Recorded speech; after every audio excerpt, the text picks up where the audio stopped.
जय जयकार करतो पंचावताराचा, आणि पंचावताराचा जय जयकार केल्यानंतर आणखी 2 जय जयकार करतो. एक 1650 तीर्थस्थान की जय हा एक जय जयकार आहे, आणि दुसरा सत्य सनातन महात्मा धर्म की जय, असे 2 जयकार आपण नेहमी करत असतो.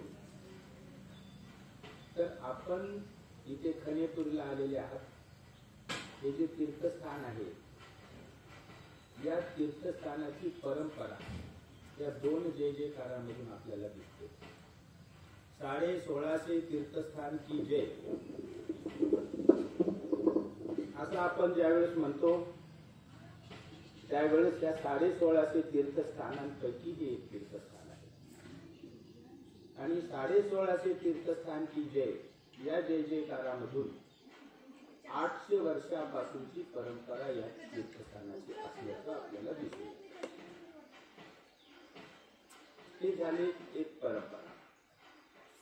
दुसरं सत्य सनातन महात्मा धर्म की जय असा जय जयकार करतो. तर या जय जयकारामधून या तीर्थस्थानाची परंपरा सृष्टीच्या आरंभापासून असल्याचं दिसून येतं.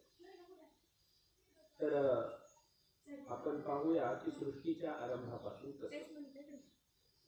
श्रीमद भगवद्गीतेमध्ये भगवान श्रीकृष्णांनी 14व्या अध्यायामधील 3ऱ्या व 4थ्या या श्लोकामध्ये सृष्टीचा आरंभ कसा झालेला आहे ते सांगितले. भगवान श्रीकृष्ण म्हणतात की हे अर्जुना, मम योनिर्महद् ब्रह्म तस्मिन् गर्भं दधाम्यहं संभव सर्वभूतानां ततो भवति भारत.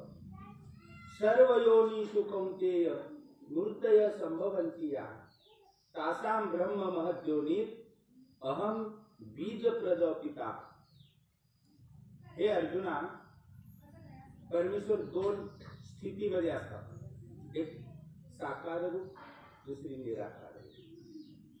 भगवान श्रीकृष्ण म्हणतात, हे अर्जुना, मी तुझ्या समोर साकार रूपाने, व्यक्त रूपाने म्हणजे अवतार रूपाने मी तुझ्या पुढे आहे. परंतु पूर्वी मी निराकार अवस्थेमध्ये होतो, आणि निराकार अवस्थेमध्ये असताना माझ्या ठिकाणी दया, माया, कृपा, करुणा हे 4 गुण असल्यामुळे, आणि कृपा गुणांचं लक्षण असं आहे की औदार्यशीलता म्हणजे उदारता, म्हणजे दान देण्याची भावना. परमेश्वराकडे कृपा आहे म्हणून परमेश्वराच्या ठिकाणी उदारता आहे, औदार्य आहे, दान देण्याची भावना आहे. आणि म्हणून मला अशी अतीव प्रवृत्ती झाली की माझ्या जवळचा जो मोक्षाचा आनंद आहे तो मला कुणाला तरी दिला पाहिजे. मला देण्यामध्ये आनंद आहे. दातृत्वाचं लक्षण आहे की दिल्याने समाधान वाटतं. दाता त्यालाच म्हणतात जो दान दिल्याने त्याला समाधान मिळतं. आणि म्हणून माझ्या ठिकाणचा मोक्षाचा आनंद देण्यासाठी घेण्यास कोण पात्र आहे, मी याचच शोधू लागलो. देवता बद्ध आहेत, बंधनात आहेत, त्या माझा आनंद घेऊ शकत नाही. प्रपंच जडमूळ आहे, त्यालाही माझा आनंद मिळू शकत नाही. राहिला जीव, हा जीव सर्वाधिकारी, आणि हा जीव माझ्या मोक्षाला प्राप्त होऊ शकतो. आणि मग त्या जीवाच्या ठिकाणी एक दोष आहे. ते दोष कोणता? अविद्या स्वरूपामध्ये दोष येतो. ह्या दोषापासून या जीवाला वेगळं करून मुक्त केलं की मग हा माझा आनंद घेऊ शकतो. त्यासाठी सृष्टीची रचना गरजेचं आहे. ही प्रवृत्ती मला झाली, आणि मग भगवान श्रीकृष्ण म्हणतात मम योनिर महत् ब्रह्म, माझी योनी महत् ब्रह्म, आदिशक्ती, ज्याला चैतन्य माया सुद्धा. आणि या चैतन्य मायेच्या स्वरूपामध्ये माझ्या या प्रवृत्तीचं बीज मी टाकलं. त्या मायेला जाणवलं की तुझ्या स्वरूपामध्ये तम भागामध्ये जे जीव अनंत काळापासून पडून आहेत त्यांना बाहेर घे आणि सृष्टीची रचना कर. माझी प्रवृत्ती तिला जाणवली, आणि मग त्या चैतन्य माये मम योनिर महत् ब्रह्म तस्मिन् गर्भम दधाम्य, तिच्या गर्भामध्ये म्हणजे स्वरूपामध्ये माझं मी प्रवृत्तीचं बीज टाकलं. आणि मग त्या चैतन्य मायेनं तिच्या स्वरूपामध्ये असलेले सगळे जीव स्वरूपाच्या बाहेर आणले आणि स्वरूपाच्या बाहेर आणणे या सृष्टीची रचना केली.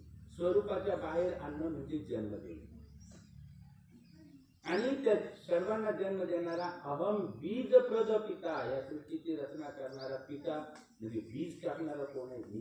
मी ह्या सर्वांचा पिता आहे, या सगळ्या जगाचा पिता आहे. आणि म्हणून आपण प्रार्थना करतो, त्वमेव माता च पिता त्वमेव, त्वमेव बंधूच सखा त्वमेव, त्वमेव विद्या द्रविणं त्वमेव, त्वमेव सर्वं मम.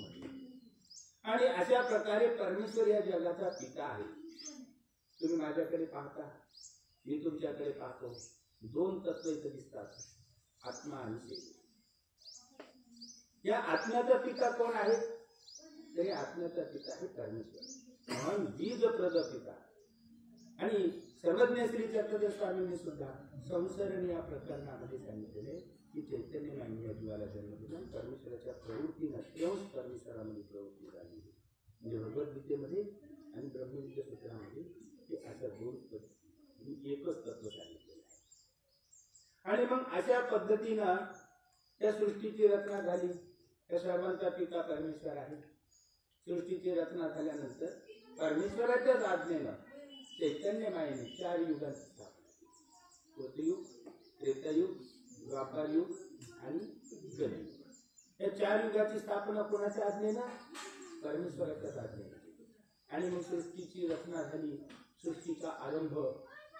आणि त्या आरंभीच्या काळामध्ये मानस सरोवर, त्या मानस सरोवराच्या काठी कैलास पर्वत आणि त्या कैलास पर्वताच्या काठी मानस सरोवराच्या काठी ब्रह्मदेव बसलेले आहेत.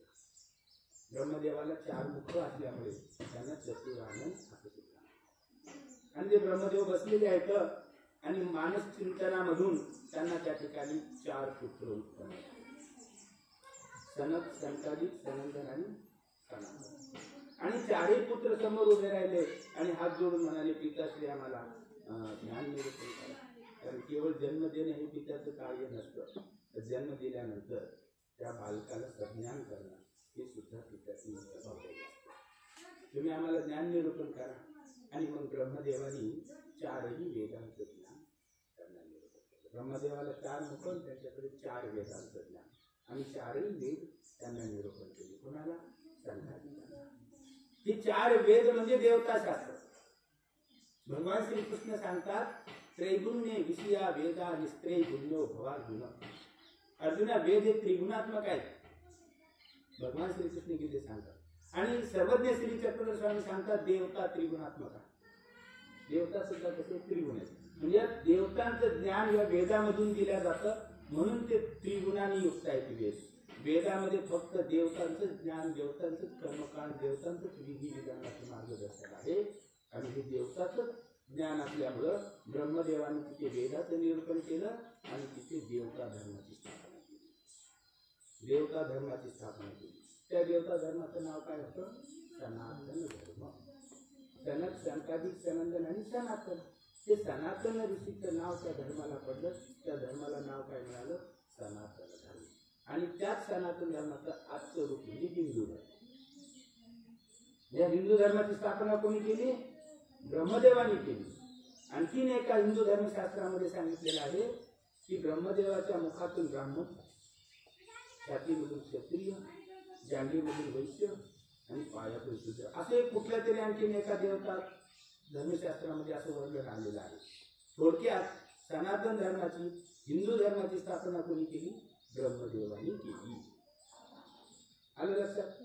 आणि मग अशा पद्धतीने हे त्यांनी हिंदू धर्माची आणि सनातन धर्माची अर्थात देवता धर्माची स्थापना केली. आणि ते ज्ञान, वेदाचं ज्ञान ऐकल्यानंतर सनकादिकांना ज्ञान झालं, विद्वान झाले, ते प्रगल्भ झाले, बुद्धिमत्ता त्यांची तेजस्वी बनली. त्याच्यावरती ते चर्चा करू लागले आणि चर्चा करत असताना 3 प्रश्न त्यांना निर्माण झाले. 3 प्रश्न असे निर्माण झाले, या सृष्टीची रचना कोणी केली? या जीवाला कर्मबंधनातून सोडविणारा कोण आहे? आणि या जीवाला शाश्वत असा मोक्ष देणारा कोण आहे? हे 3 प्रश्न त्यांना निर्माण झाले.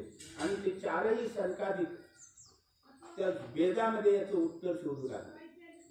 खूप कष्ट केले, खूप प्रयत्न केले, पानापानावर एक एक रुचा, एक एक ओळ त्यांनी तपासून पाहिली. या 3 प्रश्नाची उत्तरं त्यांना मिळाली नाहीत. कारण वेदामध्ये या 3 प्रश्नांची उत्तरं नाहीत. वेद त्रिगुणात्मक आहेत. उत्तरं मिळाली नाहीत त्यांना. आणि मग थकले, भागले आणि गुरुकडे धावत आले. ब्रह्मदेवाकडे म्हणाले, पिताश्री, आम्हाला या 3 प्रश्नांची उत्तरं मिळत नाहीत. आम्ही खूप शोधले. त्या वेदामध्ये या प्रश्नांची उत्तर नाही. हिंदू धर्मामध्ये, सनातन धर्मामध्ये या प्रश्नांची उत्तरच नाही. फक्त देवता धर्मशास्त्र आहेत. कोणाला विचारा, कोणी म्हणाले हे देवता, ते देवता, सृष्टीची निर्मिती कोणी केली, काय केली, वेदांमध्ये याची उत्तर नाही. आणि मग ते थकले, भागलेले देवता भक्ती करणारे आणि ते ब्रह्मदेवाकडे आले. म्हणाले, आम्हाला प्रश्नांचे उत्तर. ब्रह्मदेवाने नेत्र मिटले, अंतःकरणामध्ये उत्तर शोधून आणले, परंतु त्यांनाही त्याची उत्तर दिली. कारण वेदाच्या पलीकडे ब्रह्मदेवाला काहीच नव्हतं माहिती. वेदाचा तो ज्ञाता. आणि मग ब्रह्मदेव संकटात पडले की उत्तर कशी द्यावी. आणि मग त्यांनी त्या निराकार परमेश्वराची प्रार्थना केली. हे परमेश्वर, मला या संकटातून सोडवा. माझे शिष्य समोर बसले आणि त्यांना प्रश्नांची उत्तर हवी आहे. माझ्याकडे उत्तर नाही.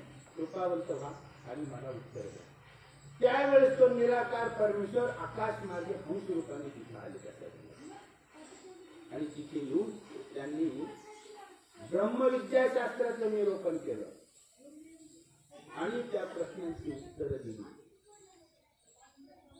हंस प्रभूंनी, परमेश्वर हंस प्रभूच्या रूपाने, हंसाच्या रूपाने तिथे आकाश मार्गे आले आणि त्या ठिकाणी त्या ब्रह्मदेवाच्या सभेमध्ये ब्रह्मविद्याशास्त्र निरूपण केलं आणि त्या 3 प्रश्नांची उत्तर दिले की मी परमेश्वर, माझ्या आज्ञाने या सृष्टीची रचना चैतन्य नाही केली. या सृष्टीची रचना कोणी केली?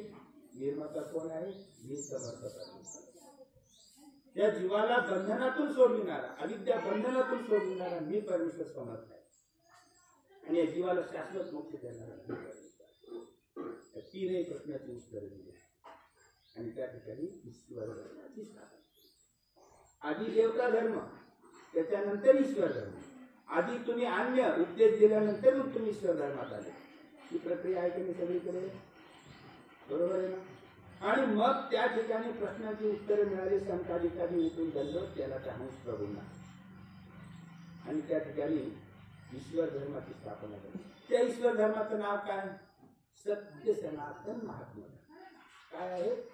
सत्य सनातन महात्मा धर्म. आणि त्याचा आपण जे जे काय करतो, तुम्ही आम्ही करतो की नाही? सत्य सनातन महात्मा धर्म की जय, असं जय जयकार करतो ना. अशा पद्धतीने त्या ठिकाणी सत्य सनातन महात्मा धर्माची स्थापना झाली. पहिले देवता धर्म स्थापन झाला आणि त्याच्यानंतर प्रश्नांमधून परमेश्वराचा धर्म स्थापन झाला. आणि मग अशा पद्धतीनं ज्या ठिकाणी सत्य सनातन महात्मा धर्माची स्थापना झाली तेच महानुभाव पंथाचं मूळ आहे. आणि मग कृतियुगामध्ये ब्रह्मदेवाच्या सभेमध्ये श्री हंस प्रभूंनी सत्य सनातन महात्मा धर्माची स्थापना केली आणि त्याचे पहिले आचार्य हे सनत, संकालिक, सनंदन आणि सनातन. आणि मग तो धर्म वाढायला लागला. हजारो लोक, अनंत लोक गुरुकुळ पद्धतीने ज्ञान प्राप्त करायला लागले. पूर्ण युगामध्ये या धर्माचा प्रचार आणि प्रसार खूप मोठ्या स्वरूपामध्ये झाला. आता प्रचार प्रसार झाला, त्याच्यामध्ये धर्माचं लोकांना ज्ञान झालं. ज्ञान झालेल्या लोकांमध्ये 2 गट पडले. एक अनुसरणारा गट, एक अनुसरणारा. आणि मग ज्यांनी अनुसरले, ज्यांनी त्या हंस प्रभूंच्या आज्ञा पालन केल्या, ते उद्धरून गेले, मोक्षाला गेले.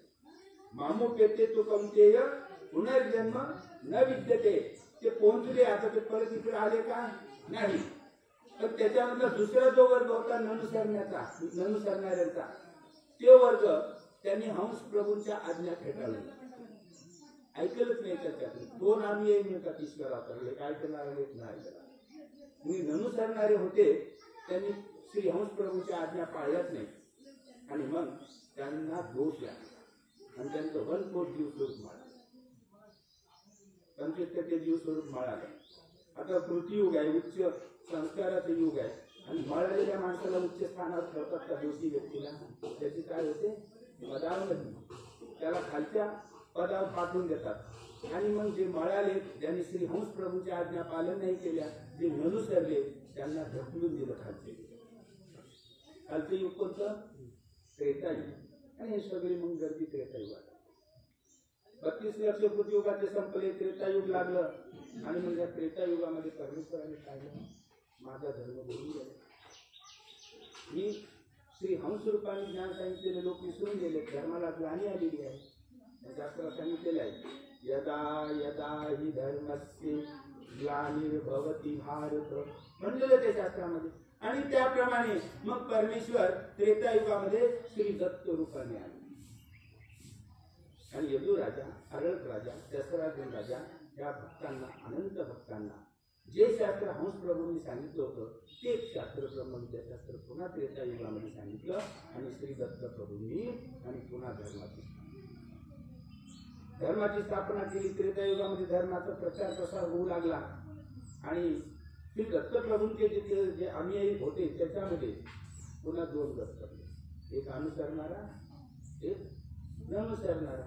म्हणजे श्री दत्तात्रय प्रभूंच्या आज्ञेचं पालन केलं ते उद्धरून गेले, अनंत जीव उद्धरिले.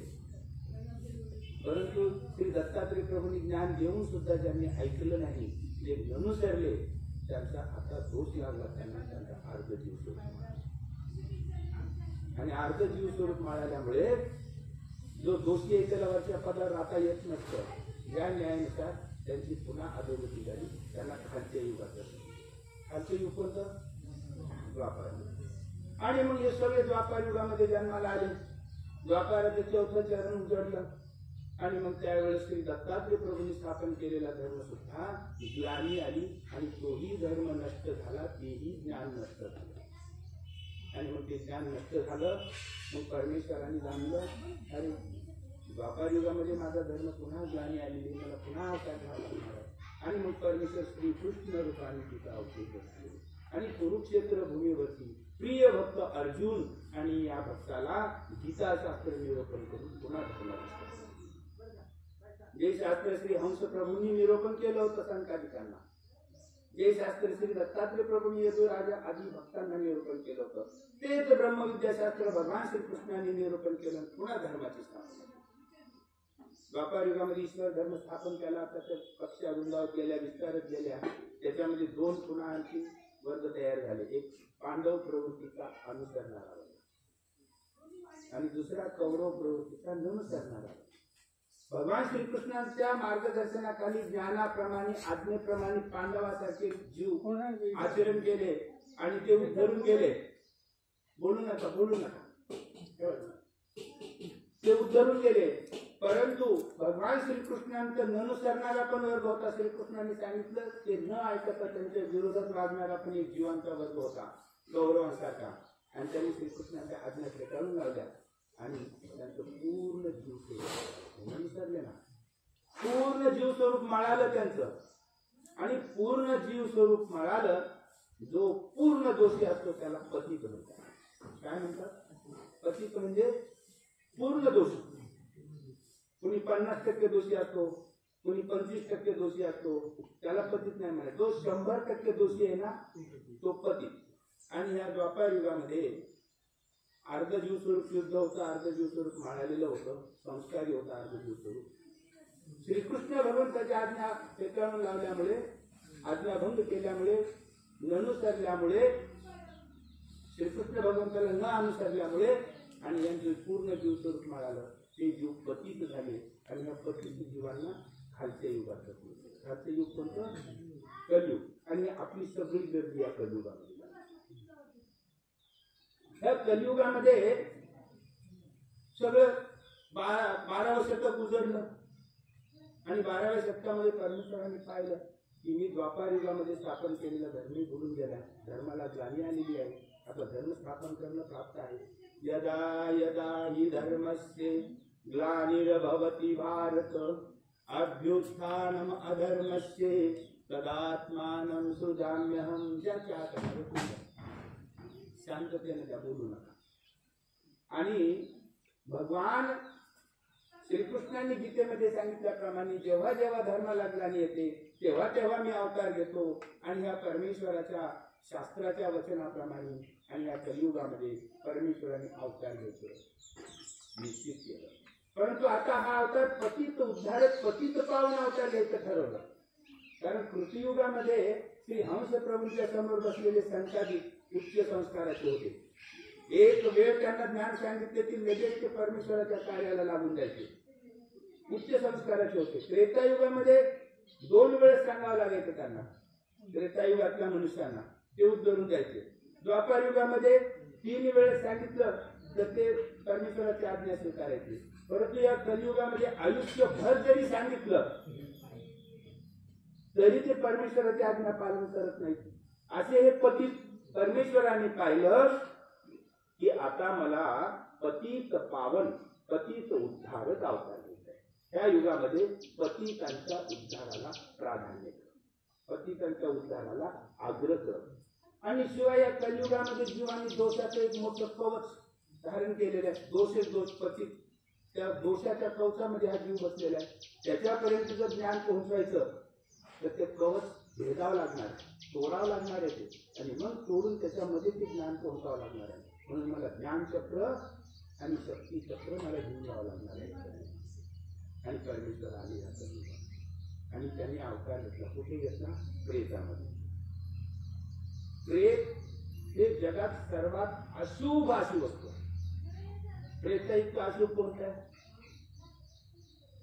अन्य लोक प्रेत यात्रेला गेले तर आंघोळ केल्याशिवाय घरात येत नाही, प्रेताचं तोंड पाहिलं तर, है ना. आणि तुम्ही उपदेशी लोक प्रेत यात्रेला जाऊन आले तर देवपूजा केल्याशिवाय तुम्ही पाणी पिता का? म्हणजे प्रेत सर्वात अशुभ आहे. अशुभ ठिकाणी अवतार घेण्याचं ठिकाण कसं असू शकतं? परमेश्वरांनी संकेत दिला, संदेश दिला, मेसेज दिला. काही शब्द कृतीमधून आहेत. परमेश्वरांनी सांगितले की सगळे जीव प्रेतासाठी अशुभ बनलेले, त्यांचा उद्धार करण्याला आम्ही प्राधान्य दिलेलं आहे. आणि म्हणून त्याचा एक संदेश देण्यासाठी परमेश्वरांनी प्रेताचाच अवतार घेतला. गुजरात राज्य, भरवस नगर, तेथील राजा विशाळदेव, त्यांचे पुत्र हरिपाळदेव वयाच्या 25-27 वर्षी त्यांचं निधन झालं. प्रेत स्मशानामध्ये आणलं, शरणावरती ठेवलं आणि आता अग्नी देण्याचा तो क्षण आलेला आहे. आणि त्याच क्षणी परमेश्वराने त्या प्रेतामध्ये प्रवेश करून प्रेतामध्ये अवतार घेतला. आणि नाव काय धारण केलं? श्री चक्रधर. काय नाव धारण केलं? ज्ञानचक्र आणि शक्ती चक्र. याच्या वापराचा कधीच वेळ आहे, कारण जीव दोषाच्या कवचामध्ये बसलेले, दोष मधून इथपर्यंत माझं ज्ञान आणि बोध पोहोचवायचा आहे. त्यासाठी शक्ती चक्र, ज्ञानचक्र त्याचा फार मोठा उपयोग करण्याची आता दिली आहे. नाव धारण गेलं श्री चक्रधर आणि ते परमेश्वर अवतार श्री चक्रधर नाव धारण करून आणि निघाले महाराष्ट्राच्या रस्त्याने. महाराष्ट्राच्या रस्त्याने आले. महाराष्ट्रामध्ये त्या काळामध्ये राजे लोक होते, मोठमोठे सोन्याचे महाल होते, ऐश आराम होता. त्यांच्याकडे गेलेले लोकांना त्या काळामध्ये पैठण, देवगिरी, वेरूळ, त्र्यंबकेश्वर सोन्याच्या सिंहासनावर बसणारे धर्मपुरोहित होते.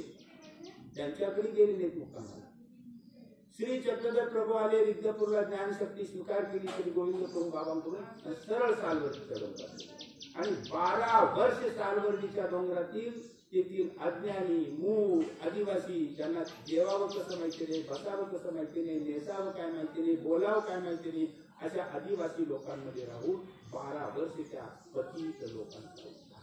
इकडे एक लीळाचरित्र घडलंय, आपल्याला माहिती नाही.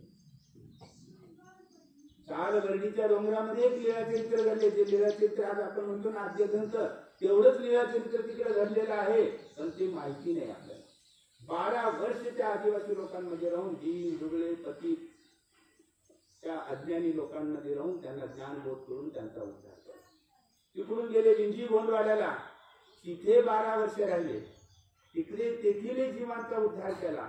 तिकडून ओरंगाला गेले आणि ओरंगलवरून महाराष्ट्रामध्ये आले. श्री चक्रधर प्रभू महाराष्ट्रामध्ये आले आणि महाराष्ट्रामध्ये गाव गावी खेड्या पाड्यावर वाडी वस्त्यावरती फिरून आणि 18 पगड लोकांना ज्ञानोपदेश करून आणि त्यांच्यामधून हा महानुभाव पंथ उभा केला. हा महानुभाव पंथ पतितांचा, दीन दुबळे 18 पगड लोकांचा पंथ आहे. मी वयाच्या 6व्या वर्षापासून 700 गुरुकुळ असलेल्या आश्रमात राहिलो, पण मला असं एकही आम्ही घेतला नाही की आम्ही आमच्या राजघराण्यातले आहोत आणि आम्ही महानुभाव पंथामध्ये आहोत. तुम्हाला भेटला का असा कोणीतरी राजघराण्यातला माणूस? मला असा एकही भक्त उपदेशी किंवा भिक्षू भेटला नाही की पैठणचे, देवगिरीचे, वेरूळचे, त्र्यंबकेश्वरचे जे महान पंडित ब्राह्मण पुरोहित आहेत ना, ते आमचे नातेवाईक आहेत, आम्ही मामा आहेत, मावशी आहेत असं म्हणणारा एक तरी भेटला का तुम्हाला? हे सगळे उपदेशी 18 पगड लोकातून उभा केला, कारण हा पतित पावन पतित उद्धारक हा ईश्वर अवतार आहे. कसा अवतार आहे? हा पतितांमध्ये मिसळणारा, जीवांचा उद्धार करणारा, दुःखिष्ट जीवांना उद्धाराला प्राधान्य देणारा, नंतर मग बाकीच्यांचा नंबर, असा हा ईश्वर अवतार आहे. कृतयुगामध्ये हा ईश्वर अवतार आकाश मार्गे आला. कसा? आकाश मार्गे येऊन ज्ञानोपदेश केला. त्रेतायुगामध्ये वाऱ्याच्या वेगाने बद्रिकाश्रमाला शास्त्र, काशीला स्नान, कोल्हापूरला भिक्षा, पंचवळीश्वरला भोजन आणि माहूरला निद्रा, म्हणजे एवढा प्रवास, म्हणजे वाऱ्याच्या वेगाने प्रवास झाला ना. त्रेतायुगामधला ईश्वर अवतार वाऱ्याच्या वेगाने फिरणारा, आणि द्वापार युगामधला ईश्वर अवतार रथावरती संचार करणारा. महालाच्या बाहेर निघाले की रथ तयारच आहे, सारथी तयारच आहे, रथावरतून फिरणारा. पण हा ईश्वर अवतार पायी पायी फिरणारा, पतित पावन पतित उद्धारक, जे दुःखी आहेत, जे त्रस्त आहेत, जे बहिष्कृत आहेत, त्यांच्या उद्धाराला पहिले, ज्यांना जास्त सासुरवाद झालेला आहे त्यांच्या उद्धाराचा पहिला विचार येतो, त्यांना प्राधान्यक्रम आहे. आणि पायी पायी फिरणारा, पायी पायी फिरणारे ईश्वर अवतार दुसरे कोणते आहेत? पायी पायी फिरणारे. आणि पायी पायी का फिरत? कारण ब्रह्मविद्याशास्त्रामध्ये सांगितलेलं आहे की जडत्वाचे नरक भोगणारे जीव ह्या अनुरेणूमध्ये असतात, आणि अनुरेणूमध्ये चालत असताना त्यांना ईश्वराचा संबंध झाल्याबरोबर ते दुःखातून मुक्त होतात. आणि त्यांना दुःखातून मुक्त करण्याच्या कळवळा, दया, मया, कृपा, करुणा असे हे ईश्वर अवताराच्या श्री चक्रधर प्रभूंच्या ठाई असल्यामुळे ते पायी पायी फिरत, आणि ते बी पायात चपला न घालता. का? कारण पायात चपला घालून जर फिरलं तर त्या जीवांना संबंध होणार नाही, आणि संबंधाचं सुख फळ देता येणार नाही. अशा पद्धतीने हा ईश्वर अवतार दयाळू श्री चक्रधर प्रभू. कारण एक ठिकाणी शास्त्रात म्हणजे कवनी ठाई कवनी व्यसन, कवनी ठाई कवनी व्यसन, एक जीव उद्योग देती याची व्यसन. आणि श्रीमद आचार्य काय म्हणतात? येणे अवतरी जो उद्धरे तो कधीची न उद्धरे, असा हा ईश्वर अवतार. आणि मग परिभ्रमण करीत करीत निवडलेला 12 वर्ष 2 महिने वाचताना केलं. दिवाळी साजरी केली, आणि दिवाळी झाल्यानंतर भाऊबीज, आणि भाऊबीजेचा दुसरा दिवस उगवला तृतीया, सूर्योदयाची वेळ तृतीया. सकाळी श्री चक्रधर प्रभू भक्तिजनांसह खनेपुरीला, सोबत नाथोबा, नथुदेवबा, काळीसा हे भक्तमंडळी, आणि श्री चक्रधर प्रभू इथं 10च्या सुमारास. हे खनेपुरी तीर्थस्थान. आपण खनेपूरला आहात सगळे. या ठिकाणी श्री चक्रधर प्रभू 10च्या सुमारास भक्तिजनांसह.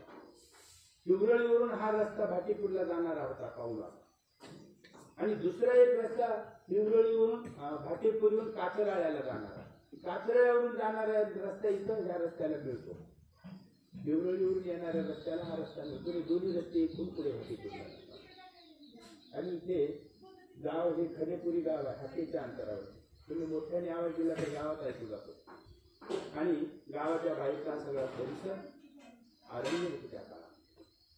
आणि इथं रस्त्याच्या गडेला आता जिथे आपण स्थान वंदन केलं तिथं बाबू त्या झाडाखाली देवाला आसन अंतरलं भक्तिजनांनी. देव आसनावर विराजमान.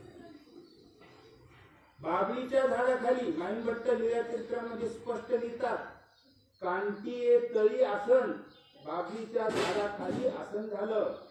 आता हे लीळेच्या पलीकडे अंतर अर्थ शोधायला गेलो तर आपण याच्यामधून फार मोठा अर्थ निघतो. बाबळीच्या झाडाखाली देव बसले. अरण्यामध्ये कितीतरी प्रकारचे वृक्ष असतात, फळांचे वृक्ष असतात, फुलांचे वृक्ष असतात, असतात त्यांनी मोठमोठे विराट विशाल डेरेदार वृक्ष असतात, सावलीचे झाड असतात. बाबलीचं झाड म्हणजे काय?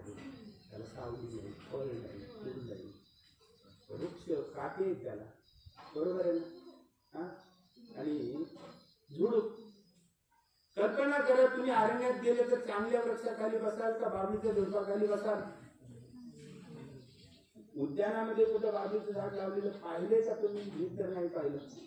तुमच्या बंगल्यासमोर, घरासमोर जर एखादं बाबलीचं झाड उगवलं तर तुम्ही पहिले घरात जाऊन एखादं कुऱ्हाड वगैरे घेऊन येतात, त्याला तोडता दूर नेऊन टाकून येतात.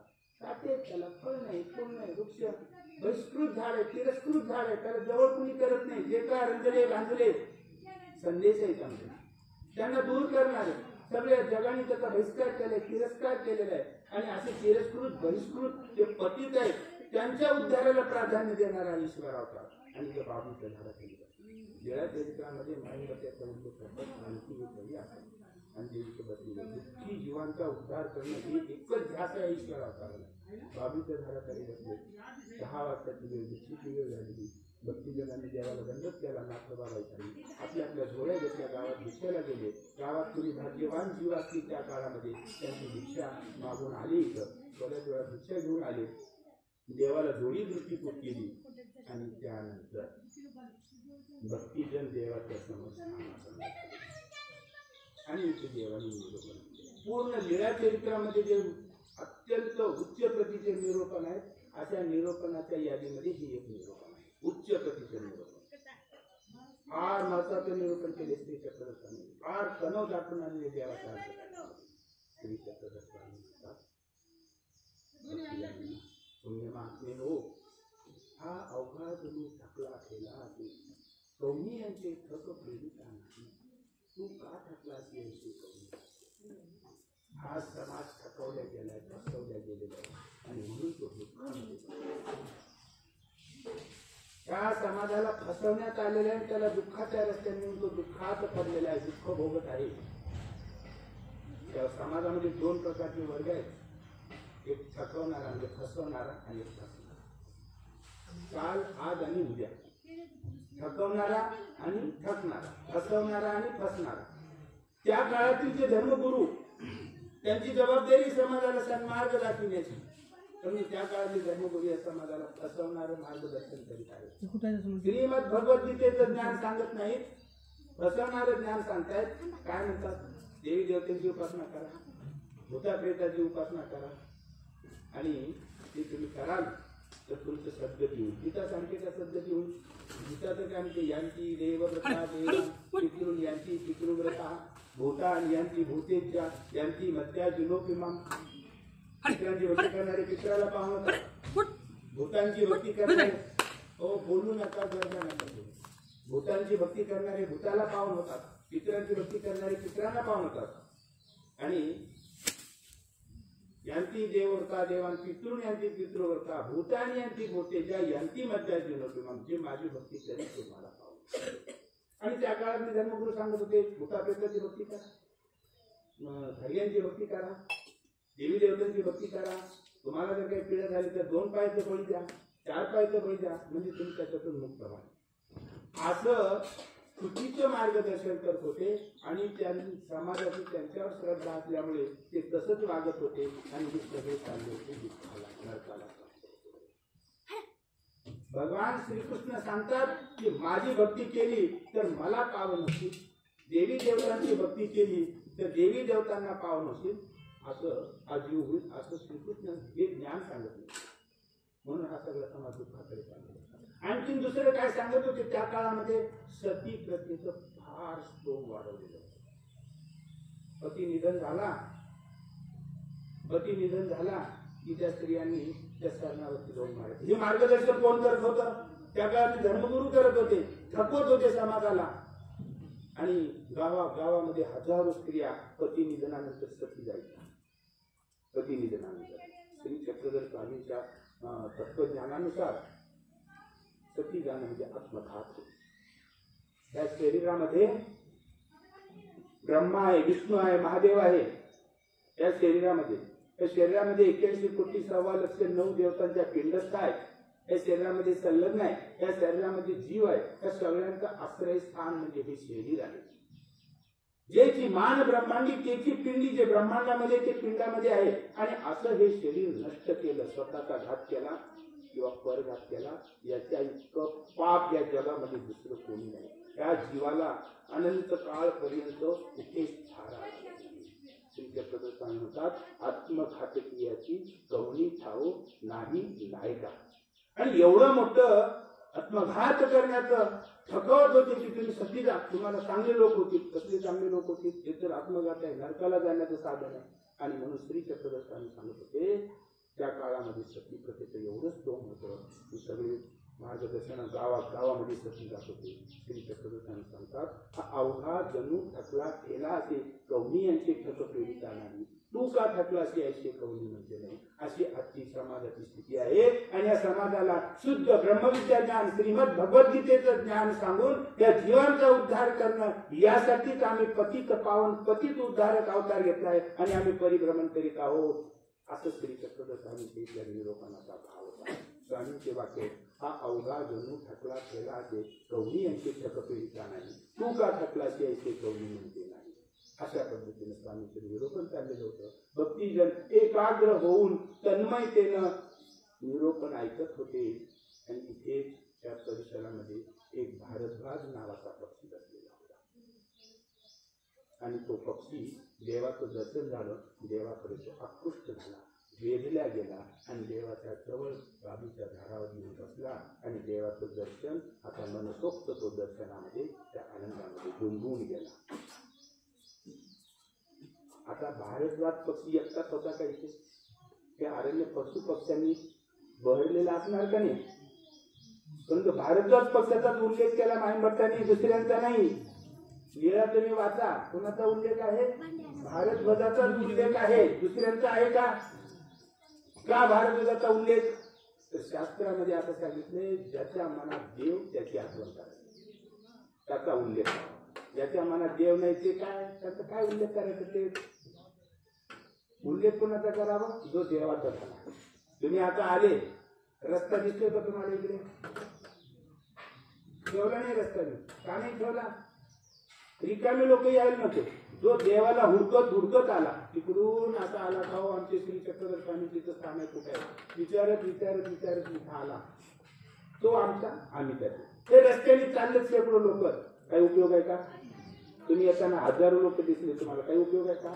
ज्याच्या मुखामध्ये परमेश्वराचं नाम तो आमचा अच्युत होती, बरोबर आहे का नाही? तो परमार्गी. भारद्वाजाचा उल्लेख केला नाही. भारद्वाज कांतीवरी बैसला होता आणि तो भारद्वाज देवाचं दर्शन लागला. गायकांनी उपार काढला, देवाची आरोग्य झाली, गुरुरागिरा झाला. आणि त्याच्यानंतर भक्तिजनांनी प्रसाद घेतला. 12 वाजले होते, थोडा वेळ थांबले देव आणि नंतर पुढे निघाले. कारण पुढे सुद्धा अनेक जीव वाट बघत आहे. इथल्या जीवांचा उद्धार केला देवानी आणि आता पुढे निघाले तर तो भारद्वाज आता देवाला. आता त्यांनी काहीच मागं ठेवलं नव्हतं, तो आपण सगळे मागं ठेवून आलेलो आहोत तिथं, आहे का नाही? परतीचे रस्ते तयार ठेवलेत आपण, आहे का नाही? पण भारद्वाजांनी मागचे रस्ते सगळे बंद करून टाकले होते. आता तो देवाचाच झाला होता. आता देव निघाल्यानंतर तो त्या झाडावर उडाला, देवाच्या समोर रस्ते देऊन बसला. दर्शन घडलं पाहिजे आणि तो बसला देवाचं दर्शन. श्री चक्रधर प्रभू थांबले आणि भारत भक्तिजनांना म्हणाले ते पहा पाठून कुठून येते. लखुदेवा समोर आले, दंडवत करून म्हणाले महाराज बराच वेळापासून तो बाबीच्या झाडावर बसलेला होता, मी पाहत होतो. देव म्हणाले आमच्याकडे वेधल्या गेलेला आहे. माणसे तरी माणसे, पाखिरवे तरी पाखिरवे, गोरुवे तरी गोरुवे, याचे देखती आणि पाठी येऊची लागते. माणसं असो, पशु असो, पक्षी असो, आमचं दर्शन झालं की ते आमच्याकडे आकर्षित होतात, आमच्याकडे वेधल्या जातात. त्या पक्षाची सुद्धा तीच अवस्था झालेली आहे. हा आमच्याकडे वेधल्या गेलेला आहे. मोठं आश्चर्य वाटलं भक्तिजनांना, कौतुकाने बघू लागले त्या पक्षाकडे. भक्तांना त्यांच्या मनात कदाचित विचार येत असतील. पक्षी योनीमध्ये गेलेला जीव आहे, 3 योनी आहे माणसापेक्षा. पशु पक्ष्यांना ज्ञान देण्याचा रस्ता आहे का? त्याला ज्ञान देऊन मार्गावर आणता येते का? नाही, त्यांना समजतच नाही. आम्ही माणसासारखे माणसं आहेत, माणसाला 4 गोष्टी सांगून त्याला परमेश्वराकडे आणता तरी या पक्षाला कुणी आणले? भक्तिजन विचार करू लागले. आम्ही बघा आता थोडा वेळ देवाजवळ आलो, खूप वेळ झाला हो, आता तिकडे काय चाललं असेल, चला तर आता गावाकडे, आपल्या घराकडे. हे असलं गेले प्रत्येकाच्या मनामध्ये विचार. आणि हा पक्षी सगळं सोडून देवाच्या सोबत निघाला. देव म्हणतात आमच्याकडे वेदल्या गेले, माणसा असो, पशु असो, पक्षी असो, आमच्याकडे येतात, हा सुद्धा वेदल्या गेला. भक्तीजन पाहू लागले, तो देवाचं दर्शन घेत होता. आणि मग श्री चक्रधर प्रभू त्या पक्षाला म्हणाले, महात्मे हो, आता तुम्ही जा. जा म्हणजे दूर लोटण्याचा विचार नाही बरं का. माता असते ना, आपल्या बालकाला कणभर जरी दुःख झालं तर तिचं मन कळवळतं. परमेश्वर तर त्या मातांपेक्षा किती मोठी माता आहे. परमेश्वराला असं वाटत होतं की हा अरण्यात राहणारा जीव हा जर स्वत्व विसरून जर माणसाच्या अवस्थेमध्ये येऊन राहू लागला तर तो सुखाने राहू शकणार नाही, त्याला उपद्रव होण्याची शक्यता आहे. आणि म्हणून जो जिथं आहे तिथं समाधानाने राहू शकतो. म्हणून देव म्हणतात की महात्मे आता तुम्ही जा, आता तुम्हाला आम्ही स्वीकारले, तुम्ही जिथं राहाल ना तिथून आमचं चिंतन करा, आम्ही तुमचा उद्धार करू. हा त्या आधीचा अर्थ महात्मे आता तुम्ही जा. त्या पक्षाने परिक्रमा केली आणि तो पक्षी तिकडे त्याचा उद्धार झाला. त्या दिवशी देव घाटीपूरला थांबले आणि मग तिथून गाडेसावरगाव, गरडगाव, घाटेपर, माणिकगंड, रामसगाव, शहागड, पांचाळेश्वर ह्या मार्गे देव तिकडच्या जीवाचा उद्धार करायला निघाले. तर या ठिकाणी भारद्वाज पक्षाला वेध झालेला आहे. सत्य सनातन महात्मा धर्म की जय आपण म्हणतो, ते पण आपण परंपरा पाहिली. आणि 16.5 तीर्थस्थानची जय ही परंपरा पाहिली. अशा पद्धतीनं श्री चक्रधर प्रभू त्या महाराष्ट्रामध्ये परिभ्रमण केले, शास्त्र निरूपण केले, धर्माची स्थापना केली आणि तो दिवस आला. श्री चक्रधर प्रभू म्हणाले आम्ही आता जाणार आहोत. भक्तीजन मोठे दुःखी झाले, कारण भक्ताचं लक्ष नाही, तो ईश्वराला सोडून जाऊ शकत, सोडूची न शके. जो परमेश्वराला सोडून राहू शकत नाही तोच भक्त आहे. दुःखी झाले. श्री चक्रधर प्रभू म्हणाले तुम्ही इथे करा, आमच्या मागे येऊ नका. आम्ही निरूपण केलेलं वचन रूप वचन आणि निरूपण केलेलं ज्ञान हे तुमच्या हृदयामध्ये आहे. त्या ज्ञानाच्या रूपाने आम्ही तुमच्याच हृदयामध्ये. गीतेमध्ये सांगितले ईश्वर सर्व भूतानां हृदयेषु तिष्ठति ब्राह्मण सर्व भूतानी यंत्रारूढानि माया. परमेश्वर सगळ्याच्या हृदयामध्ये राहतो, पण कसा? ज्ञानाच्या रूपाने. कशाच्या रूपाने राहतो? ईश्वर सर्व भूतानां हृदयेषु तिष्ठति. सगळ्या भक्तांच्या हृदयामध्ये ईश्वर राहतो, कारण तो भक्ती करतो. आणि म्हणून भक्ताचं हृदय दुखावल्यावर ईश्वर सुद्धा दुखावतो, असं शास्त्रात सांगितलेलं आहे. आणि भक्तिजनांनी तुम्ही येऊ नका आमच्या मध्ये. आणि श्री चक्रधर प्रभू उत्तरापंथाला गेले आणि भक्तिजनांना खूप विरह झाला, पण भक्त देवाची आज्ञा कधीच ओलांडत नाही. किती कष्टपूर्जा ओलांडत नाही. देवाने सांगितले यायचं नाही, इथंच राहा. ते भक्तिजन इथंच थांबले. जे उत्तरापंथाला निघून गेले. आणि मग भक्तिजनांचा तो विरह काळ श्री गोविंद प्रभूंच्या सांगितले. आणि नंतर मग स्वामी श्री चक्रधर प्रभूच्या आज्ञेमधून आज्ञेप्रमाणे परिभ्रमण केले. भक्तिजन गावागावाला जाऊ लागले. ज्या गाडी श्री चक्रधर प्रभू गेले त्या ठिकाणी जाऊन देव कुठं बसले? नदीच्या काठी, त्या नदीच्या पात्रात, त्या डोंगरावरती, त्या शेतामध्ये. हे सगळं स्थळ त्यांनी लिहून काढले. त्याचा एक ग्रंथ केला. त्या ग्रंथाचं नाव दिलं स्थानपोथी. काय नाव दिलं? स्थानपोथी. दुसरा एक ग्रंथ भक्तिजनांनी निर्माण केला. देवाने तिथं काय लीला केल्या, काय निरूपण केलं, असा तो ग्रंथ निर्माण केला. त्या ग्रंथाचं नाव काय पडलं? लीळा. आणि स्थानपोथी लीळा चरित्र ह्या ग्रंथांमधून अध्ययन सुरू झाले. त्याच्यातून हजारो परंपरा निर्माण. तुम्ही आज जे काही करता त्याचं कुठेतरी बीज लीळा चरित्र. तुम्ही देवपूजा करता त्यातही कुठेतरी कुठल्या तरी वचनामध्ये बीज आहे. तुम्ही काहीही करा त्या सगळ्यांचं मूळ कुठं आहे? त्या लीळा चरित्रामध्ये. त्या 2 ग्रंथांमधून शेकडो परंपरा निर्माण झाल्या, ज्याचा आपण पालन करतो. मग अशा प्रकारे गावोगावी भक्तिजन निर्माण झाले आणि त्याच्यामधून भक्तिजन परिभ्रमण करू लागले. आणि असं परिभ्रमण करीत असताना, गावोगावी जात असताना हा समाज त्यांच्या जवळ. हे बघा, दुःखरूपता, पापमूळता आणि अनित्यता संसाराचं लक्षण आहे. संसारामध्ये सुखी गुण नाही. आणि मग संसारामध्ये त्रस्त झालेले लोक आणि स्मरणनिष्ठ ज्ञानी साधू संतांचं दर्शन झालं, त्यांच्या अंतःकरणाला थोडी शीतलता मिळत असेल. आणि मग ते साधू संतांकडे घेऊन बसत. आणि यांचं निरूपण ऐकून कुणाला एखाद्याला वाटायचं की आम्ही यांना गुरु करावं, आणि म्हणायचं आम्हाला गुरु करायचं. मी ते उपदेश केले, परंतु हे उपदेशाचं जे प्रमाण होतं अत्यंत अल्प होतं. मनुष्यानां सहस्रेषु कश्चित् जतति सिद्धये. भगवान श्रीकृष्ण गीतेत म्हणतात की हजारामधून एखादाच माझ्या या भक्ती मार्गाला लागतो, बाकी चालले तिथे.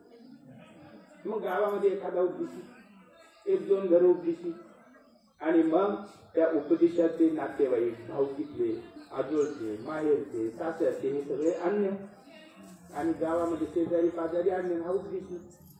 मग कधी काळी यांच्यावर संकट आलं तर ते अन्य लोक त्यांच्या सांत्वनाला, भावकीतले लोक, वडीलधारी लोक, आणि सांत्वनाला आल्यानंतर त्यांचं ते दुःख बघून एखादा म्हणायचा, अहो तुम्हाला पितृदोष आहे, तुम्हाला काळसर्प आहे. त्यांना जे माहिती ते सांगणार ना, तुम्हाला काळसर्प आहे, तुम्हाला पितृदोष आहे, तुम्ही जा त्र्यंबकेश्वरला, तुम्ही जा इकडे, तुम्ही जा तिकडे, करा हे करा ते. हे उपदेशी काय म्हणायचे बघा, तुम्ही उपदेशी काय म्हणतात, आमच्या गुरुंनी सांगितले एकनिष्ठ भक्ती, सर्व धर्मान परित्यज्य मामेकं शरणं व्रज अहं त्वा सर्व पापेभ्यो मोक्ष इच्छामि मा शुचि. आमची पतिव्रता भक्ती आम्ही कुठं जात नाही. आता हे सांगितल्यावर त्या वडीलधाऱ्या अन्य लोकांना काय वाटायचं, तर तुम्ही भावकीतले घरी आपण इतकं कळीने सांगतो की आपलं ऐकत नाही, त्या परिवारामध्ये आपल्या शब्दाला मान नाही, आपण शकायला यायची इथं कुठे म्हणजे मी आमच्या ऐकत नाही, तुमच्याकडे येत नाही. मग अन्य लोक त्यांच्यापासून दूर दूर जाऊ लागले आणि हा परिवार वाईट पडू लागला. पूर्ण महाराष्ट्रामध्ये स्थिती निर्माण झाली. आताही बघा तुम्हाला अन्य लोक सांगतात सर तुम्ही नाही म्हणजे तुमचं मन दुखवता का नाही, आणि म्हणजे उपदेशी त्रस्त झाले, आणि म्हणजे नवराबाईची घरात विचार करायची, आपण ऐकावं त्याचं. जो ठाम असायचा, जो ठाम असायचा तो काय म्हणायचा, नाही आपल्याला देव नाही सोडायचा. तर दुसरा बायको किंवा नवरा दोघांपैकी एक कट्टर असते, सौम्य असतो, तो म्हणायचं नाही आपल्याला समाजात राहायचं, आपल्या मुलाबाळाचे लग्न आहे, मग ते येतील का, आपल्या मरणाधारी स्वर्णाधारी येतील का, आपल्याला पाण्यात राहून त्यांच्यापासून अलग राहून कसं जमेल, आपण त्यांचं ऐकू. पण जो ठाम असलेला दोघांपैकी एकदम नाही काही जरी झालं तर देव ईश्वर आपला महत्वाचा आहे.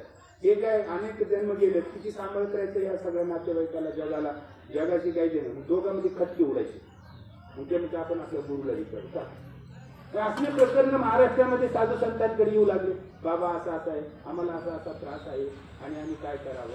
आमचे नातेवाईक असं सांगतात, नाही ऐकलं तर ते रुसतात आणि मग आम्ही वाळीत पडतो. उद्या आमच्या मुलाबाळाचे लग्न आहे, मरणाचा प्रसंग आहे, लग्नाचा प्रसंग, आम्ही काय करावं. मग त्या काळातले जे धर्मगुरू आपले आचार्य होते त्यांनी सांगितलं, काय म्हणले की मार्ग काढला होता. काही साधू म्हणून तुझे नामाचे जात आहे, नामस्मरण करा, परंतु काही ज्ञानी साधू संतांनी मार्ग काढणार तो शास्त्रात लिहून ठेवला. त्यांनी सांगितलं की हे पहा, आपले 16.5 तीर्थस्थान आहेत ना, त्याच्यापैकी भारद्वाज पक्षाला भेद झालेले स्थान खलीपूरला आहे. आणि भारद्वाज पक्षी हा काकप्रजातीचा पक्षी आहे. कावळ्याचा आणि चित्राचा संबंध असल्याचं, कावळ्याचा चित्राचा संबंध असल्याचं पुराणामध्ये समजूत आहे. आणि मग तुम्ही खलीपूरला जा आणि तिथे पितृदोष काळ सर्प असा विधी करा आणि तो ब्रह्मविद्या शास्त्रानुसार करा. आणि तुम्ही हा ब्रह्मविद्या शास्त्रानुसार तिचा विधी केला तर तुमचे नुसते पितृदोष काळ सर्पच नाही, 62,500 दोष सांगितले तर शास्त्रामध्ये ईश्वर अवताराने ते 62,500 दोष तिथे लागून जातील. तुम्ही खलीपूरला जाऊन ब्रह्मविद्या शास्त्राच्या अधीन राहून हा विधी करा असं ते मार्गदर्शन केलं. आणि तेव्हापासून हा विधी इथे चालू आहे. तो विधी करण्यासाठी तुम्ही बरोबर आहे. हा पितृदोष काळ सर्प हा विधी करण्यासाठी तुम्ही इथे आलेले. तर हा विधी या ठिकाणी 400-500 वर्षापासून ही परंपरा आहे. त्या ठिकाणी ही परंपरा पूर्वज आचार्यांनी स्थापन केलेली आहे. लीळा चरित्र ब्रह्मविद्या शास्त्राच्या आधाराने ते करण्यासाठी केलं जातं आणि या ठिकाणी तुम्ही ते करण्यात आलं. मध्यंतरी 200 वर्ष या ठिकाणी साधू नसल्यामुळे ही परंपरेचा प्रसार करण्याची यंत्रणा नव्हती, त्यामुळे हा विधी विस्मृतीत गेला. कारण आपल्या धर्मामध्ये असं आहे की ज्याच्याकडे जे आहे त्याचाच ते प्रचार करतात. एखाद्याकडे दाढीचा विशेष आहे, एखाद्याकडे औषधाचं पात्र आहे, ते साधू पूर्ण भारतामध्ये महाराष्ट्रामध्ये आपलं पात्र सांगत फिरतात, हे औषधाचं पात्र आहे, हे औषधाचं पात्र आहे. ज्यांच्याकडे दाढेचा विशेष आहे ते पूर्ण महाराष्ट्रामध्ये फिरताना ते आपल्याकडे तेच सांगत राहतात. बरोबर आहे का नाही. म्हणजे पद्धती आहे, ज्याच्याकडे जे आहे तो त्याचाच प्रसार करतो. आता इथली लीला दुसरे कधी सांगतील त्यांच्याकडे जे आहे ते सांगणार, नाही तर निरूपणाच्या ओघामध्ये आलं तर सांगणार. इथं जर कोणी साधू असतं तर भारतभर हेच सांगत फिरला असतात. जायच्या देवाला जेवढे साधू आहेत ते कुठेही गेले तर तिथल्याच देवाची लीला सांगतात, म्हणून त्याचा प्रसार झाला. इथला प्रसार होऊ शकला नाही कारण इथं सांगणारी 2 शेवटची परंपरा म्हणजे यंत्रणाच नव्हती. आम्ही आल्यानंतर हा विधी पूर्वीचा सांगायला सुरुवात केली. तर अशा पद्धतीने चित्रदोष नाट्याची सुरुवात. आता या प्रश्नाचं तुम्हाला उत्तर मिळालं. इथली परंपरा सत्य सनातन महात्मा धर्माची आहे. दुसरी परंपरा 1650 तीर्थस्थानची आहे. आणि आता इथं पितृदोष नाट्याची जी परंपरा कशी झाली 400-500 वर्षापासून ही तुम्ही ऐकली. आता हा पितृदोष विधी ब्रह्मविद्या शास्त्रानुसार कसा आहे, आता हे पुढचं 4थी पायरी. किती पायरी? 4थी पायरी. हा ब्रह्मविद्या शास्त्रानुसार कसा? परमेश्वराचा भक्त ब्रह्मविद्येचं कणभरही उल्लंघन करत नाही, म्हणून आपल्याला संपूर्ण ब्रह्मविद्या शास्त्राच्याच आधाराने आपलं जीवन यापन करावं लागतं, तरच आपली खरी भक्ती. बरोबर आहे का नाही? आता ब्रह्मविद्या शास्त्रामध्ये काय सांगितले ते ऐका. त्या ब्रह्मविद्येप्रमाणे हा विधी होतो. भगवद्गीतेमध्ये भगवान श्रीकृष्ण अर्जुनाला सांगतात की हे अर्जुना, हे संपूर्ण तुला भगवद्गीता सांगितलेली आहे आणि भगवद्गीता याच्यासाठी सांगितली की तू या भगवद्गीतेच्या अस्तित्वाप्रमाणे आचरण करावं आणि तुझा तू उद्धार करून घ्यावा. उद्धरेद आत्मात्मानं आत्मानं अवसादेत आत्मेव ह्यात्मनो बंधुर आत्मेव रिपुरात्मन. ही ज्ञान सांगितले पण उद्धार करून तू घे, कारण आपण परमेश्वराची आज्ञा पालन केली तर आपण आपला मित्र आहोत आणि परमेश्वराची आज्ञा उल्लंघन केली तर आपणच आपल्या शत्रू आहोत. म्हणजे उद्धाराचं सगळं सूत्र जीवाच्यासाठी. पण ही सगळी गीता ऐकल्यानंतर याच्यामधल्या उच्च प्रतीच्या आज्ञा पाहिल्यानंतर तुला कठीण वाटतील. तुला वाटलं अरे बापरे, आपल्या आवाज येतच नाही.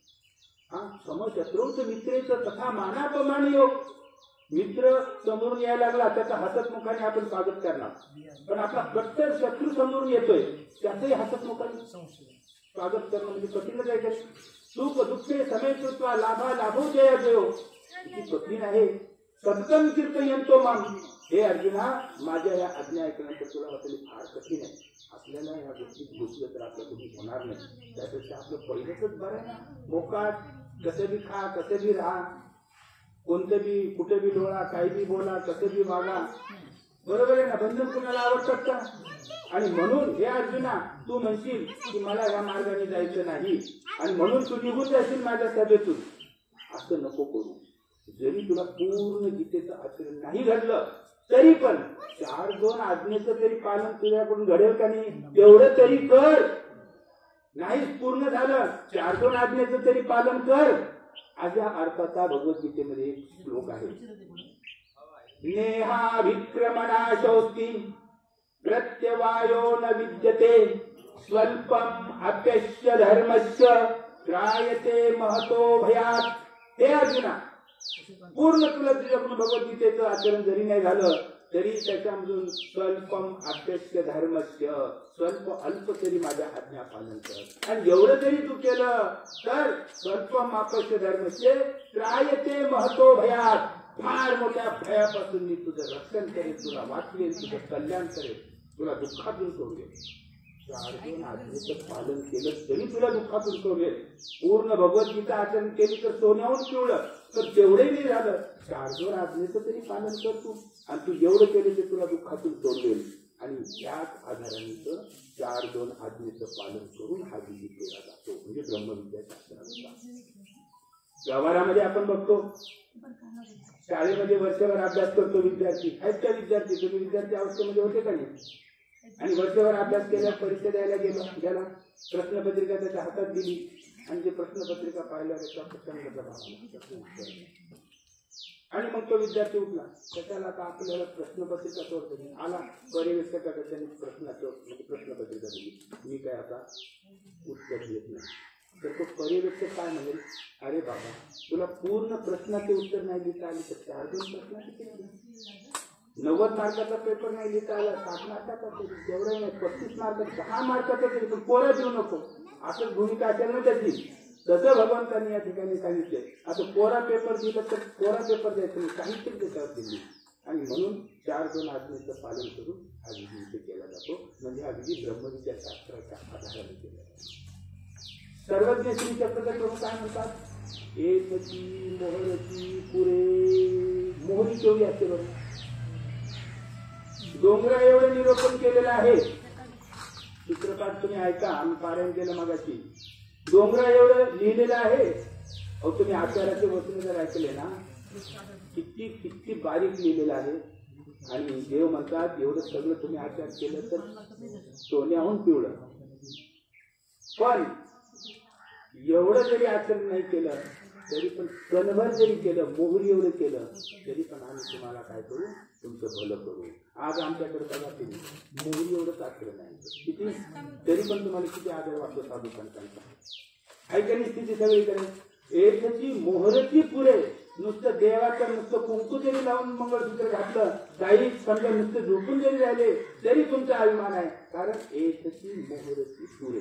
आणि म्हणून परमेश्वराच्या 4 आज्ञा पालन करून तिचा हा विधी केला जातो. ते ब्रह्मविद्याशास्त्रानुसारच हा विधी आहे. आता आलं लक्षात. आता 3री पायरी झाली, 4थी पायरी, 8वी पायरी. ब्रह्मविद्याशास्त्रानुसार हा विधी कसा आहे त्या विधीबद्दल मी तुम्हाला सांगतो. तुम्ही पूर्ण तयारी करून आलेली आहेत ना? आले आहेत ना पूर्ण तयारी करून मी सांगितल्याप्रमाणे. आता म्हणजे सुबत अल्पोपार घेतला की आपण तिथे विधीला जाणार आहोत. तर विधीची सुरुवात देवाला 2 बोटांनी गंध लावून केला जातो. कानाला आपल्याकडे 2 बोटांनी गंध लावला जातो, बरोबर?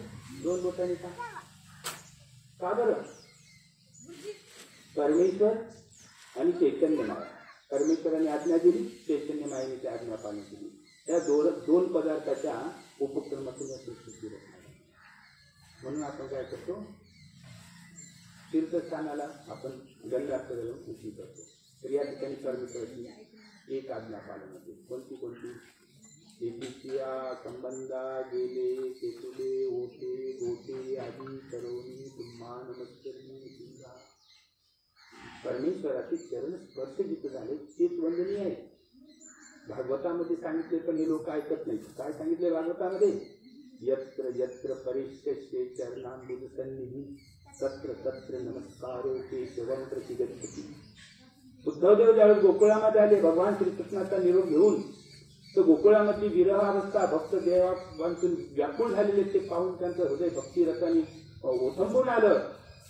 धन्य धन्य हे गोकुळ नगरी, धन्य धन्य ते निवासी. आपला देव गेलेला आहे सोडून तर किती दुःखी आहे. जेवण नाही केलं, बालकांनी दूध नाही केलं, गाईंनी चारा नाही खाल्ला, कुणी स्वयंपाक नाही केला. किती देवावर आमचे व्याकुळ झालेले आहेत. त्यांचं हृदय भरून आलं. आता देवाला वंदन करण्यासाठी ते रथातून खाली उतरले. तिथं त्या रस्त्यावरती धुळीमध्ये भगवान श्रीकृष्णाचे पावलं, श्री चरणाचे ठसे उमटलेले होते. ते चरणस्पर्शीचं माती त्यांनी कपाळाला लावून वंदन केलं. का? तिथं स्पर्श झालेला आहे. तिथं जे श्लोक आला, यत्र यत्र परेशस्य चरणांबुज सन्निधी तत्र तत्र नमस्कारो केशवं प्रति गच्छति. जिथे जिथे भगवंताचे श्रीचरण लागलेले आहेत, जे पवित्र झालेली भूमी आहे, तिथं वंदन केला. का? ते वंदन परमेश्वराला प्राप्त होतं. संत एकनाथ म्हणतात, अवचते लागले चरण ते पवित्र झाले पाषाण ते करावा नमस्कार अनुष्ठुरी. ते जग ऐकत नाही, पण आपण सर्वज्ञ श्री चक्रधरप्रभूंनी सांगितले, एकीचिया संबंधा गेले ते तुले ओटे गोटे आदी करून तुम्हाला संबंध वंद्य. अव्यक्त प्रसन्नता परमेश्वर निश्चित, मग आपला संबंध दिसली म्हणून संबंध वंद्य. बरोबर आहे? परमेश्वर जेव्हा संबंध येतात त्याला माया शक्ती, कृपा शक्ती, प्रसन्नता शक्तीचा संचार करतात. आणि म्हणून आपण उठी केली. किती आज्ञेचं पालन झालं, मग उठी केलं जातं. मग उठी केल्यानंतर आणि मग विडावतं. मग एका परिवारातील एका सदस्याकडे 108 पानं, दुसऱ्याकडे 108 पॉईंट नाणे, तिसऱ्याकडे 108 सुपाऱ्या, चौथ्याकडे 108 खारी, पाचव्याकडे 108 बदाम. अशा पद्धतीनं घेऊन उभे राहतात. आणि मग नंतर उठी केली, गंधाक्षता लावला की ज्याच्याकडे 108 पानं आहेत तो श्रीकृष्ण नामाचा मनामध्ये 108 वेळेस जप करून ते पानं देवावर अर्पण करतो. चक्रा एक नाम म्हणतो, एक नाम म्हणतो आपण, एक म्हणे होतो का नाही, तसं मनामध्ये श्रीकृष्ण नामाचा एकदा जप करायचा, 1 पान देवावर अर्पण करायचं. 1 जप 1 पान, 1 जप 108 वेळेस एक श्रीकृष्णामाचा जप करून 108 पानं अर्पण केली जातात. लगेच परिवारातील दुसरा सदस्य काय करतो, श्री दत्तनामाचं 108 वेळेस चिंतन करतो, दत्तनाम म्हणतो, आपण मनी ओढतो, बरोबर आहे. तसं श्री दत्तनामाचं 108 वेळेस चिंतन करून 108 कॉईनच्या पानावरती. परिवारातील तिसरा सदस्य श्री चक्रपाणी प्रभूंच्या नावाने 108 सुपाऱ्या. चौथा सदस्य श्री गोविंद प्रभू महाराजांच्या नावाने 108 थाळी. आणि पाचवा सदस्य सर्वज्ञ श्री चक्रवर्ती प्रभूंच्या नामाचे 108 वेळेस चिंतन करून मनामध्ये तिथे 108 वदान अर्पण करतो. अशा पद्धतीनं पंचकृष्णाचं स्मरण करून 108 भिडे अर्पण केल्या जातात. किती आज्ञेचं पालन केलं जातं? दोन ईश्वराज्ञेचं पालन झालं तुमच्याकडून. कोणतं? पत्रम पुष्पम फलम तोयम यो मे भक्त्या प्रयच्छति. पान, फूल, फळ, पाणी जे काही असेल फक्त मला श्रद्धेनं अर्पण करतो, ते मी स्वीकारतो. लक्षात ठेवा, परमेश्वराने स्वीकारलं ना, तुमचे सगळे दुःख नाही. पण ते स्वीकारण्यासाठी अशी श्रद्धा पाहिजे, जी श्रद्धेनं आपण करतो. तुमची श्रद्धा नसेल आणि खर्च केला आता आमच्या भावा इच्छा पूर्ण करावं, हा अहंकार श्रद्धेनं. सुदाम्याचे मुठभर पोहे होते हो, किती मुठभरच पोहे. त्याचे गुरु कोण होते? त्याची पत्नी. त्याची पत्नीनं काय सांगितलं, श्रीकृष्ण भगवंत तुमचे बाल सखा आहेत, त्या तुम्ही भेटा. पत्नीचं हे असं ऐकावं. आणि ती गुरु झाली, सुदामा गेला, त्याचं भलं झालं. मुठभर पोहे गेले, देवांचे शिकार केले, त्यांना सुवर्णाची नगरी मिळाली. ब्रह्मा विष्णू महादेवाच्या पत्नीनं काय सांगितलं, तसं ऐकू नये, जा अनुसय मातेकडं. आध्यात्मिक सत्व निघाले तिघे जण. पत्नीचं ऐकावं, पण कोणतं ऐकावं? सुदामाचं. दुसरा प्रकार ऐकू नये, घ्या सत्व घ्यायला म्हणजे. तसं सुदामाचे मुठभर पोहे देवाने स्वीकारले. का स्वीकारले? श्रद्धा भाव. द्रौपदीचं भाजीचं पान स्वीकारलं, रिंगणीचे फुलं स्वीकारले, श्रद्धेनं अर्पण केले 108 भिडे. भगवंतांनी सांगितले श्रद्धेनं अर्पण करते, कधीच काया येते परमेश्वरास अर्पावी. ऐकली ते आज्ञेचं पालन. किती आज्ञा झाल्या? 2 आज्ञा. आणि नामस्मरण करीत करी. नामस्मरण काय साधं आहे का? नामे पाप जळे, भवाब्दी वितळे, शत्रू कदाना तळे, आले विघ्न तळे, महाभय पडे, वागेश्वरी पांगुळे, नामाचा महिमा विधीस नकळे, मोक्षापदी जारुळे, ऐसे नाम जपा तुम्ही बहुबळे, घ्या मुक्तीचे सोहळे. पंचकृष्णाचं स्मरण करत करत तुम्ही 108 भिडे वाहिले. किती आज्ञेचं पालन झालं देवाचं? नामस्मरण कीजे, नामे अभिमानाची, नामे वेद, नामे बोध, नामे अनुसरण, नामे स्मरण, नाम सफल निरुत्तरी, नाम नाम प्रत्यागरी, नाम प्राप्ती ते करी. भगवान श्रीकृष्ण गीते सांगतात, सततम कीर्तयन्तो माम यतन्तस्य दृढव्रता नमस्यन्तस्य माम भक्त्या नित्ययुक्ता उपासते. भगवान श्रीकृष्ण सांगतात नामस्मरण करा. आपण नामस्मरण करत करत 108 भिडे वाहिले. तुम्ही नामस्मरण करत विधी केला तर तो विधी परमेश्वर स्वीकारतात. आणि नामस्मरण न करता नुसतं तुम्ही अभिनय केला तर ते कर्मकांड. कर्मकांडाचे आणि विधीचं फरक काय आहे? बऱ्याच लोकांना कर्मकांड कळत नाही. कर्मकांड म्हणजे काय? तुम्ही दंडोत घालायला लागले, लक्ष तुमचं अन्यत्र आहे, नुसतेच मुंबई कटा घालायला लागले, ते कर्मकांड. त्याचं नामाचा अंशच नाही. तुम्ही उपाय दाखवायला लागले, नुसतेच घास मोडायला लागले, ऍक्टिंग करायला लागले, मनामध्ये परमेश्वराची प्रार्थनाच नाही, ते कर्मकांड आहे. तुम्ही कपाळाला विशेष लावायला लागले, देवपूजा करायला लागले आणि तुमच्या गप्पामध्ये चालू आहे तिथं, आणि नुसतं इकडे विशेष कपाळाला लावतात देतात पुढे, विशेष कपाळाला लावतात देतात पुढे, ते कर्मकांड आहे. बरोबर आहे? तुम्ही नामस्मरण करत करत जे केलं ते कर्मकांड नाही. बऱ्याच जणांना कर्मकांडाचा अर्थच कळत नाही. तुम्ही कळस मांडलं देवासमोर, तिथे नामस्मरण करा, तो विधी आहे. पण नुसतंच कळस मांडला, तिथं पान, 5 पानं, नारळ, नुसतंच कळस मांडला, भक्ती नाही, नाम नाही, काही नाही, ते कर्मकांड. आणि या ठिकाणी तुम्ही नामस्मरण करत करत केले आणि नामस्मरणामुळे परमेश्वर आगमन देतात. आणि त्या ठिकाणी स्थानाच्या ठिकाणी असलेली मायाशक्ती, कृपाशक्ती, प्रसन्नता उद्दीपित होते, जागृत होते, तुमचा अभिमान. झोपलेल्या माणसाला तुम्ही नाव घेऊन हाका मारा, पटकन ते उठून तुमच्याकडे येईल. बरोबर आहे का नाही? तसं त्या सुप्त अवस्थेमध्ये असलेली परमेश्वराची शक्ती, मायाशक्ती, कृपाशक्ती, प्रसन्नता. कृपाशक्तीला तुम्ही आवाहन केलं, त्याच्या कृपाशक्तीचं लक्षण आहे औदार्य, देण्याची भावना.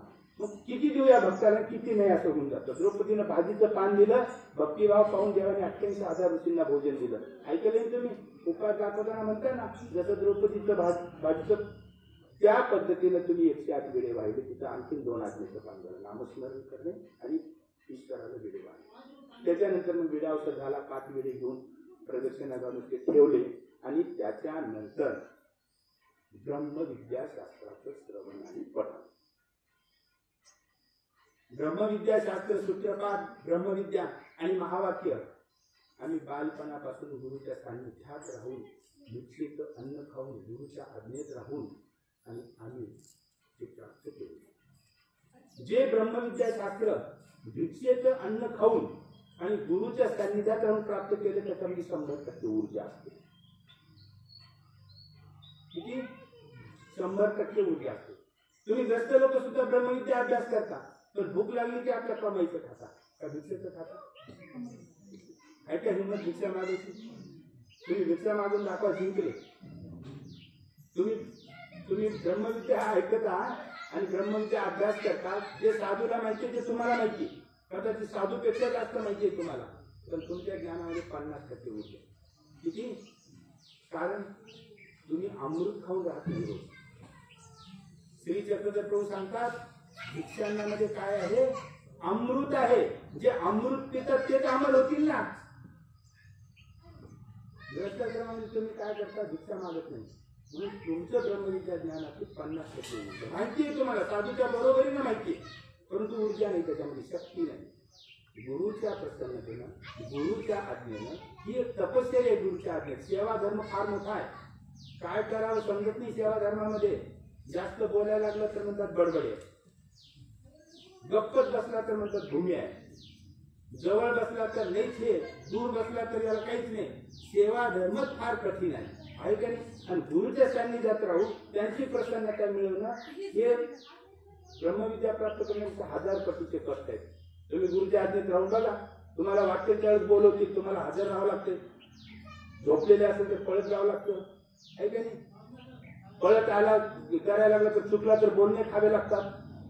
सेवा धर्म कठीण आहे आणि ते सेवा धर्माचं पालन करत आणि ते गुरु मग गावोगावी भिक्षा मागून भिक्षेचं अन्न खाऊ घालतात आणि ते अन्न खाऊन ब्रह्मविद्या प्राप्त केली. त्याच्यामध्ये 100% ऊर्जा. मग आम्ही बालभिक्षुक ते ब्रह्मविद्या पठन करतो आणि मग तुम्ही बाधित परिवाराचे श्रवण करता. आणि इथेच पितृदोष विधी, काळ सर्प विधी 62,000 दोष नासून जातात. याला प्रमाण आहे श्रीमद भगवद्गीतेमधलं. दोष नाशण्याचा तो एक उपाय आहे. तो उपाय पूर्वजांनी इथं सांगितलेला आहे. कोणता? गीतेत काय सांगितलेलं आहे? अर्जुनाला भगवान श्रीकृष्ण काय म्हणतात? यथे धांसी समिद्धोग्निर भस्मसात कुरुते अर्जुन ज्ञानाग्नी सर्व कर्माणि भस्मसात कुरुते तथा. हे अर्जुना, उदाहरण देतात, दृष्टांत देतात. करमणुकीसाठी दृष्टांत नाही, तत्व कळण्यासाठी दृष्टांत. तुम्ही अपेक्षा करता महाराज बाबांनी काहीतरी करमणूक करावी, दृष्टांत सांगून, गोष्ट सांगून. चुटकुले सांगितले की तुम्ही जागे होता, तत्व सांगायला लागले की झोपा काढता. हा जीव स्वभाव आहे का नाही? तुमचा असो की माझा असो. भगवंतांनी पण दृष्टांत सांगितले, पण फक्त अर्धवट. काय? यथे धांसी समिद्धोग्निर भस्मसात कुरुते अर्जुन. हे अर्जुना, अरण्यामध्ये अग्नीचा एक कण जरी नेऊन टाकला तरी पाहता पाहता ते सगळं अरण्य जळायला लागतं. शेकडो किलोमीटरचं अरण्य जळून राख होतं. कुठल्याही अग्निप्रलय एका कणापासून सुरुवात होतं. स्पार्किंग म्हणतात त्याला, संस्कृत स्फुल्लिंग म्हणतात, मराठीत ठिणगी म्हणतात. ठिणगी टाकली म्हणतात ना, ठिणगी. एवढ्या कणापासून पूर्ण अरण्य जळतं. यथे धांसी समिद्धोग्नि भस्मसात कुरुते अर्जुन ज्ञानाग्नी सर्व कर्माणि भस्मसात कुरुते तथा. हे अर्जुना, तसं हे माझं ज्ञान हे जर तुझ्या कारण इंद्रियामधून तुझ्या हृदयापर्यंत पोहोचलं आणि त्या जीव स्वरूपाला त्याचा स्पर्श झाला तर पाहता त्या जीव स्वरूपावरती सगळे दोष जळून जातात. मग राहील का पितृदोष? राहील का काळ सत्य? राहील का 62,000 दोष? ज्ञानाग्नी सर्व कर्माणि भस्मसात कुरुते तथा. मग ब्रह्मविद्याशास्त्राचं पठण होतं. कारण काय आहे? नियम आहे सृष्टीचा. आपलं हे ज्ञान आहे ना ते आपल्या जीव स्वरूपाला स्पर्श झाल्यावर त्या ज्ञानामध्ये सगळं अमृत आपल्या जीव स्वरूपामध्ये येतं. आता इथे विद्युत प्रवाह असतो वायरमध्ये, त्याला तुम्ही नुसतं स्पर्श केल्याबरोबर भरभर तो विद्युत प्रवाह आपल्या शरीरामध्ये येतो का नाही? तसं ज्ञानातले सगळे गुणधर्म बंद करतो.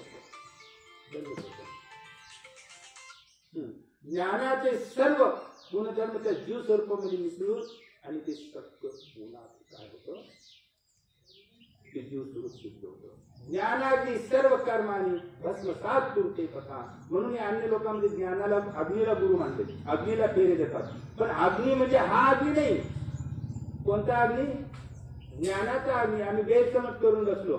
ज्ञानाचा अग्नी एका साधूच्या मुखात आग लागली म्हणजे आग कोणती? मुखातून आग बाहेर पडायला लागली म्हणजे काय? एक अज्ञानी माणूस काय झालं, चालला होता रस्त्याने, त्याला बिडी पेटवायची होती. कुठेतरी प्रवचनामध्ये ऐकलं साधूच्या मुखामधून अग्नी बाहेर पडतो. मग त्यांनी बिडी पेटवायला त्या साधूच्या तोंडासमोर जाऊन बिडी धरली. आता ते अग्नी म्हणजे हा अग्नी नाही, ज्ञानाचा अग्नी. त्याला कुठं कळालं? ज्ञानाग्नी सर्व कर्माणी भस्मसात कुरुते तथा.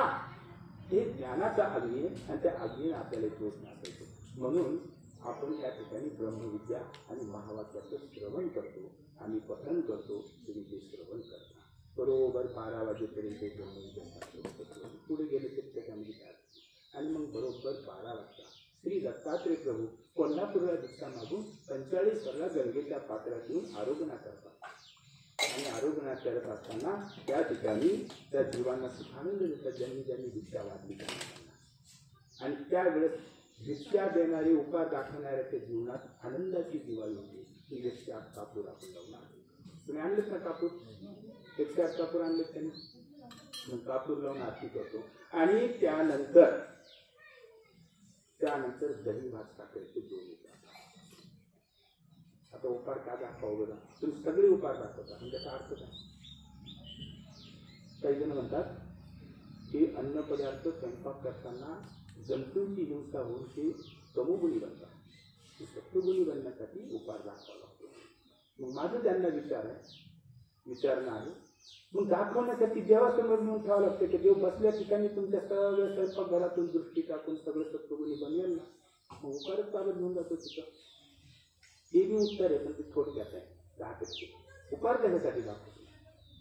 काही जण म्हणतात आम्ही जेवतो देवाला कसं उपाशी ठेवायचे म्हणजे देवाचे तुम्ही अन्नदाते. देव म्हणतो योगक्षेम महाम्यम यदि पाहता देव तो अन्नदाता. अन्नदाता तर तो परमेश्वर आहे. आपण देणारे कोण? 10 वर्ष जर पाऊसच नाही झाला आणि मग 10 वर्षांनंतर तुमच्या घरी येऊन पाहिलं तर तुम्ही असे रडलेले दिसाल. बरोबर आहे का नाही? कारण पाऊसच नाही पडला तर पिकणारच नाही, पिकलं नाही तर धान्याचे पोते येणारच नाही. आणि धान्याचे पोते नाही आले तर आपला आहार नाही होणार. देवच आहे ना हे सगळं करणारा, पाऊस पाडणारा वगैरे. मग देव अन्नदाता आहे, तुम्ही केव्हापासून झाले त्याला भोजन देणारे? आलं लक्षात? ते बी 10% उत्तर आहे. मग उपाय दाखवायचा कशासाठी? कशासाठी दाखवायचं? तो उपाय दाखवण्याचं फार मोठं रहस्य बऱ्याच जणाला माहिती नाही आणि ती करून या. आता उपाराचं रहस्य तुम्हाला सांगतो. 2 दैवासाठी उपाय दाखवते. त्याचं रहस्य असं आहे, त्या जगामध्ये संकट विघ्न येतात. त्याचं कारण काय? कुणी जर रुसला आपल्यावर तर तो आपल्याला संकट करतो. खुश झाला तर आपल्याला सोडून देतो. तुम्ही रस्त्याने गाडी घेऊन आले, ट्रॅफिक पोलीस उभा रागावलेला आहे. तो तुमच्या काहीतरी चुका दिसल्या की तुम्ही ड्रायव्हिंग करत असाल ना तुमच्यामध्ये कोणी, आणि तो ट्रॅफिक पोलीस म्हणतो त्याला घ्या गाडी बाजूला. रागावलाय तो, रागावल्यामुळे संकट आले ना, बाजूला घ्या गाडी. मग बाजूला घेतल्यानंतर तो येतो जवळ. तुम्हाला जगातला व्यवहार माहिती, तसं तुम्ही करा असं माझं सांगणं नाही, पण जगातला व्यवहार तुम्हाला सांगतो. मग तो आला जवळ, ड्रायव्हरला माहिती जगात काय करायचं असतं, तर हळूच तिच्यातून पाठवतात. 2 कोऱ्या नोटा टाकतो आणि तो त्या पोलिसाच्या हातात. जगात चाललेलं सांगते मी, तुम्ही सगळ्यांनी या गोष्टीचं अनुकरण करावं असं माझ्या सांगण्याचा भावार्थ नाही. जगामधल्या गोष्टी सांगतो. रागावला म्हणून संकट, आणि हळूच 2 नोटा त्याच्या हातावर ठेवल्या. चेहऱ्याकडे बघितलं तर चेहरा बदलला. त्याच्या मनात त्या चेहऱ्यावर प्रसन्नता आणि प्रेम आलं आणि तो प्रेमाने साहेब गावला काय हरकत नाही. तुम्हाला कुठं जायचं तिथं. म्हणजे संकट आलं की म्हणजे रागवला की संकट आणि खुश झाला की सुटका. म्हणजे जगात हेच आहे. तुमच्यावर संकट आलं ना त्या देवतेकडे, त्या देवतेला 2 पायाचं बळी द्या, 4 पायाचं बळी द्या. असं चाललंय का नाही सगळे जगात. तुम्हाला कोणी येऊन सांगतो तुम्ही हे करा, तुम्ही ते करा म्हणतात का नाही. जग पळते का नाही. इकडं पळ तिकडं पळ. कुणाला जाऊन पंचांग पाडणाऱ्याला विचारतात ते असं करा ते तसं करा, ते लगेच करायला तयार. कारण या जगामध्ये एक रागवलेले आणि खुश झालेले 2 गोष्टी आहेत. मग हा भक्त जो परमेश्वर असताना त्याला माहिती आहे कुणी जरी रागवलं तरी तो आपल्या परमेश्वराकडे येतो. कुणी रागू द्या परमेश्वराकडे येतो आणि उपहार दाखवतो. आणि परमेश्वराने उपहार स्वीकारला ना सगळ्यांचा लाभ मिळून जाईल. याला भागवतामध्ये उदाहरण. परमेश्वर हा सर्व दाखवतो.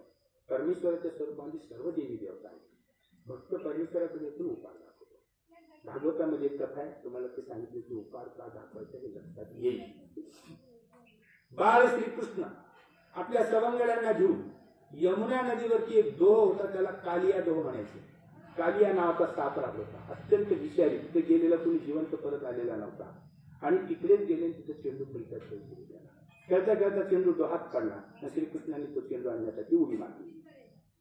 त्या डोहाची अशी कीर्ती होती तिथं मधात गेलेलं जिवंत परत नाही असण्याला. आणि सगळीकडे हाहाकार उडाला. श्रीकृष्ण बुडाले, श्रीकृष्ण बुडाले. श्रीकृष्ण भगवंत डोहामध्ये गेले, कालियाशी युद्ध केले, चेंडू हस्तगत केला आणि डोहाच्या वरती आले. कालियाला बंदी केली. आता बघा तुम्ही भागवत थोडक्यात सांगतोय. आणि श्रीकृष्ण भगवंत त्या कालियाच्या मस्तकावर उभं राहिले आणि बासरी वाजवून नाचायला लागले. तर वर्णन असं येतं श्रीकृष्ण नाचायला लागले तर अवघं ब्रह्मांड डोलायला लागले. कैलासाला शंकर डमरू वाजवत नाचायला लागले, वैकुंठाला विष्णू नाचायला लागले, सत्यलोकाला ब्रह्मदेव नाचायला लागले, मृत्यू लोकामध्ये सगळे स्वर्ग मृत्यू पाताळ सगळं ब्रह्मांड डोलायला लागले. श्रीकृष्ण नाचायला लागले, सगळे ब्रह्मांड डोलायला लागले. यथा राजा तथा प्रजा. ब्रह्मविद्या शास्त्रामध्ये सांगितले यथा राजांचा झंकार, भरलेली सभा आहे, सगळे रक्षक आहेत. आणि अकस्मात राजाने तलवार काढल्याबरोबर सगळे सैनिक एकाच वेळेस खड्गातून तलवार ज्ञानातून तलवार बाहेर काढतात आणि त्याचा झंकार राजापासून ते दारवंती काळापर्यंत असे खटर खटर खटर आवाज येतो. त्याला म्हणतात राजाचा झंकार. श्रीकृष्ण भगवंत नाचायला लागले, सगळे ब्रह्मांड नाचायला लागले. त्याप्रमाणे परमेश्वराने उपहार घेऊन परमेश्वर प्रसन्न झाले, संतुष्ट झाले की सगळं ब्रह्मांड संतुष्ट होतं, सगळे देवी देवता संतुष्ट होतात, सगळे भूतप्रेत संतुष्ट होतात. म्हणून उपहार दाखवायचा. हे परमेश्वरा आमचा उपहार स्वीकार करा आणि आमच्यावरती कृपा करा. भूक लागल्यानंतर सगळं शरीर कसं होते, तमोगुणाने लागतं, संतप्त होतं आणि एक एक घास टाकायला लागल्यानंतर ते तृप्त होतं आणि सगळी तृप्ततेची लहर पूर्ण शरीरामध्ये. तसं परमेश्वराने उपहार स्वीकारला की सगळे देवी देवता संतुष्ट होतात. संकट आणणारे विघ्न आणणारे सगळे संतुष्ट होतात. परमेश्वर भक्ताला ज्ञान आहे तो परमेश्वराला उपहार. ही 2 दैवासाठी उपहार लागते आणि त्या ठिकाणी प्रार्थना करायची. ती प्रार्थना तुम्हाला आठवत नाही, मी पुढे म्हणतो आता थोड्याच वेळात आठवायची.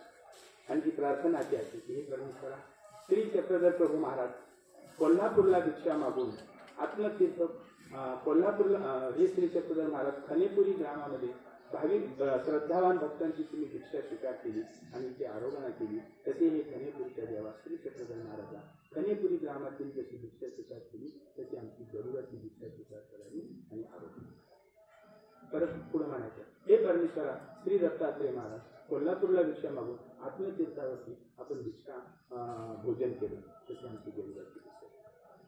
हे परमेश्वरा श्री दत्तात्रय महाराज तुम्ही भिक्षा भोजन केले असता 81 कोटी 1.25 देवता तृप्त होतात, संतुष्ट होतात व शांत होतात. म्हणून प्रभुराया आमची गरीबाची भिक्षा स्वीकारावी, भोजन करावे आणि सर्वांना पुढे आणखी म्हणायचे, हे परमेश्वरा श्री दत्तात्रय महाराज तुम्ही भिक्षा भोजन केले असता या सृष्टीतील आसुरी शक्ती, तामसिक शक्ती, भूत प्रेत पिशाच मंत्र तंत्र विघ्न आणणारे, संकट आणणारे, अडथळे आणणाऱ्या अशा ज्या काही सगळ्या आसुरी शक्ती आहेत, परमेश्वरा श्री दत्तात्रय महाराज तुम्ही भिक्षा भोजन केले की ह्या सगळ्या आसुरी शक्ती शांत होतात, तृप्त होतात व संतुष्ट होतात. परमेश्वरा भिक्षा भोजनाचा स्वीकार करा आणि सर्वांना सांगा. पुढे आणखी म्हणायचं, हे परमेश्वरा श्री दत्तात्रय महाराज तुम्ही भिक्षा भोजन केले असता वासनिक नामधारक, वेदवंत, बोधवंत, अनुसरले पुरुष, ज्ञानीय भक्त, मनुष्य मात्र, किडा, मुंगी, क्रूर, गवत, जलचरे, वनचरे, झाडे, झुडपे, अनंत ब्रह्मांडे तुम्ही विचार भोजन केल्यास काही सर्व तृप्त होतात, संतुष्ट होतात, तो शांत होतात. विचार भोजन त्या सर्वांना शांत करा. आणि त्याच्यानंतर पुढे म्हणायचे, हे परमेश्वरा, श्री दत्तात्रेय महाराज, श्री चक्रधर बाबा, पंचावतार परमेश्वर, तुमच्या धर्माचं पालन करत साधू संतांच्या मार्गदर्शनाखाली गृहस्थाश्रमामध्ये राहून स्वकष्टाने नीतिमत्तेनं हे कमविलेलं भिक्षा भोजन तुमच्या जोडीला अर्पण करत. परमेश्वर कुठलेही स्वीकारायला तयार नाही. तुम्ही सत्य व्यसनांमधून आणि अन्यायाच्या मार्गामधून करोडो रुपये कमवले देवाला दिले ते स्वीकारतील का देव? विदुराच्या कन्या स्वीकारल्या, दुर्योधनाचं भोजन स्वीकारलं का? म्हणून इथे हे महत्वाचं आहे. उद्या म्हणू नका आम्हाला की आम्हाला देव पावला नाही. स्वकष्टाने नीतिमत्तेनं कमविलेलं हे भिक्षा भोजन तुम्हाला अर्पण करत आहे आणि परमेश्वरा भोजनाचा स्वीकार. आणि मग हे परमेश्वरा भोजनाचा स्वीकार करा, आम्हाला सुख द्या, शांती द्या, यश द्या, आरोग्य द्या, आमच्या हातून परोपकार होऊ द्या, आमच्या हातून साधू सेवकांची सेवा होऊ द्या. परमेश्वरा स्वीकार करा आणि आमचे दुःख, विघ्न, संकट निवारण करून आम्हाला आमची मनोकामना अशी प्रार्थना करून ते 2 उपाय दाखवतात. तुम्ही म्हणाल 5 अवतार आहेत, 2च उपाय सांगतात बाबा. 2 उपाय याच्यासाठी सांगतो की एक श्री दत्तात्रेय प्रभूंच्या नामाचा उपाय आणि एक श्री चक्रधर प्रभूंच्या नामाचा. महाराष्ट्रामध्ये श्री चक्रधर प्रभू, दत्तात्रेय प्रभू भोजन करतात महाराष्ट्रामध्ये, आणि श्री चक्रधर प्रभूंच्या आरोग्यामध्ये तिकडे. परंतु श्री दत्त मध्ये 5 अवतार. श्री दत्तात्रेय प्रभूंच्या नामामध्ये 5 अवतार. त्रेतायुगामध्ये जरी जन्म झाला तर कृतयुगातले हंस अवतार सुद्धा दत्त रूपामध्ये आले. हे 5ही अवतार दत्तात्रेय प्रभूच आहेत. कारण परमेश्वर अवतार देण्यासाठी जन्माला येतो आणि जो देणारा आहे, जो महान दाता आहे, त्याला दत्त म्हणतात. दत्त म्हणजे देणारा, दातृत्ववाचे. बरोबर आहे. श्री दत्तात्रेय प्रभू सगळेच अवतार दत्तात्रेय प्रभू आहेत. सर्वच अवतार श्रीकृष्ण, श्री गोविंद प्रभू, श्री चक्रपाणी, श्री चक्रवर्ती दत्त अवतार आहेत. एक भक्त आले माझ्याकडे, जालन्याचं देव करून काय म्हणले बाबा, स्थान कोण असायचं जालन्याला? म्हणजे श्री चक्रवर्ती प्रभूंचं. दत्तात्रेय प्रभू आलेत का? म्हणलं श्री दत्तात्रेय प्रभू. बोला म्हणलं काय? म्हणजे दत्त मंदिर नाव दिलं. आम्ही पैठणला गेलो, स्थान कोणाचं आहे? श्री चक्रधर प्रभूंचं. नाव का? दत्त मंदिर. कसं साधू संतांना कसं कळत नाही? मी विचारात पडलो, त्यांना समजावं कसं? अहो, श्री चक्रधर प्रभूला सुद्धा दत्त प्रभू म्हणतात, श्रीकृष्णाला सुद्धा दत्तात्रेय प्रभू म्हणतात. 5ही अवताराला कृष्ण म्हणतात आणि 5ही अवताराला दत्त म्हणतात. पंचकृष्ण नाही का आपल्या ब्रह्मविद्येमध्ये? आहे ना पंचकृष्ण, म्हणजे 5 कृष्ण. श्रीकृष्ण, श्री कृष्ण आहे तर दत्त प्रभू असेल. तर श्री दत्तात्रेय प्रभू मध्ये सगळेच अवतार आले. म्हणजे एक दत्त प्रभूच्या नावाने उपाय दाखवायचा आणि श्री चक्रधर प्रभूच्या नावाने तरी भाषाचा उपाय दाखवायचा. नंतर आरती होईल, चंद्र दाखवलं जाते आणि त्याच्यानंतर म्हणजे श्री चक्रधर प्रभूच्या नावाने उपाय दाखवला तो भारद्वाज पक्षाला झेंड्यापासून प्रसाद देऊन टाकायचा. जो खाऊ ठेवू ते तुम्ही बघायचं, तुमचं माझं काम आहे. आणि दुसरा जो उपाय दत्त प्रभूंचा तो सगळ्यांनी प्रसाद म्हणून खायचा आणि तो प्रसाद म्हणून खाल्ल्यानंतर आपल्या देशात. तर अशा पद्धतीनं हा नंतर नारळ बांधायचो. 6 महिन्यापर्यंत तुम्ही केलं तर बांधलंय ना, नंदादीप लावला जातो.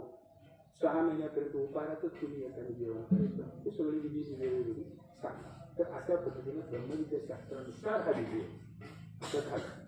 पहिलं झालं परंपरा, सृष्टीच्या आरंभाची परंपरा, पितृदोष कसा निर्माण झाला, आपला विधी कसा आहे ब्रह्मविद्या शास्त्रानुसार, हे सगळं पाहिलं असेल. आता पुढचा महत्वाचा प्रश्न, पितृदोष आहे का? बरेच जण म्हणतात नाही, कुठे पितृदोष? मी म्हणतो या मैदानात बसा, उघडा ब्रह्मविद्याशास्त्र. आमच्या पूर्वजांनी, आमच्या गुरुजनांनी सांगितलं तेच मी सांगतो.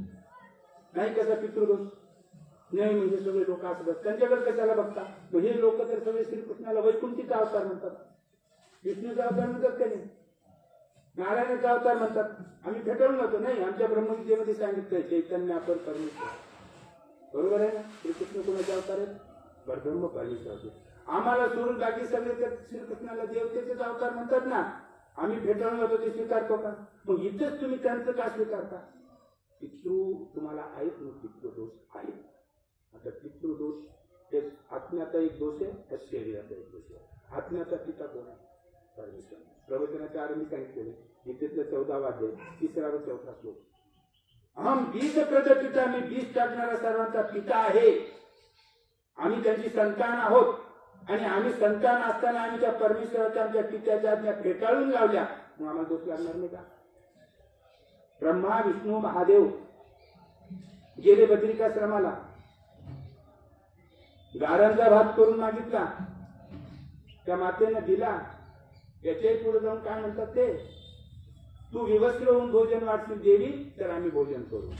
या सगळ्या जगाचा पिता परमेश्वर आहे दत्तप्रभू, आणि त्या श्री दत्तात्रय प्रभूंनी मांडलेली माता आहे कोण? अनसया माता. आणि हे तिघजणी काय म्हणतात? विवस्त्र होऊन.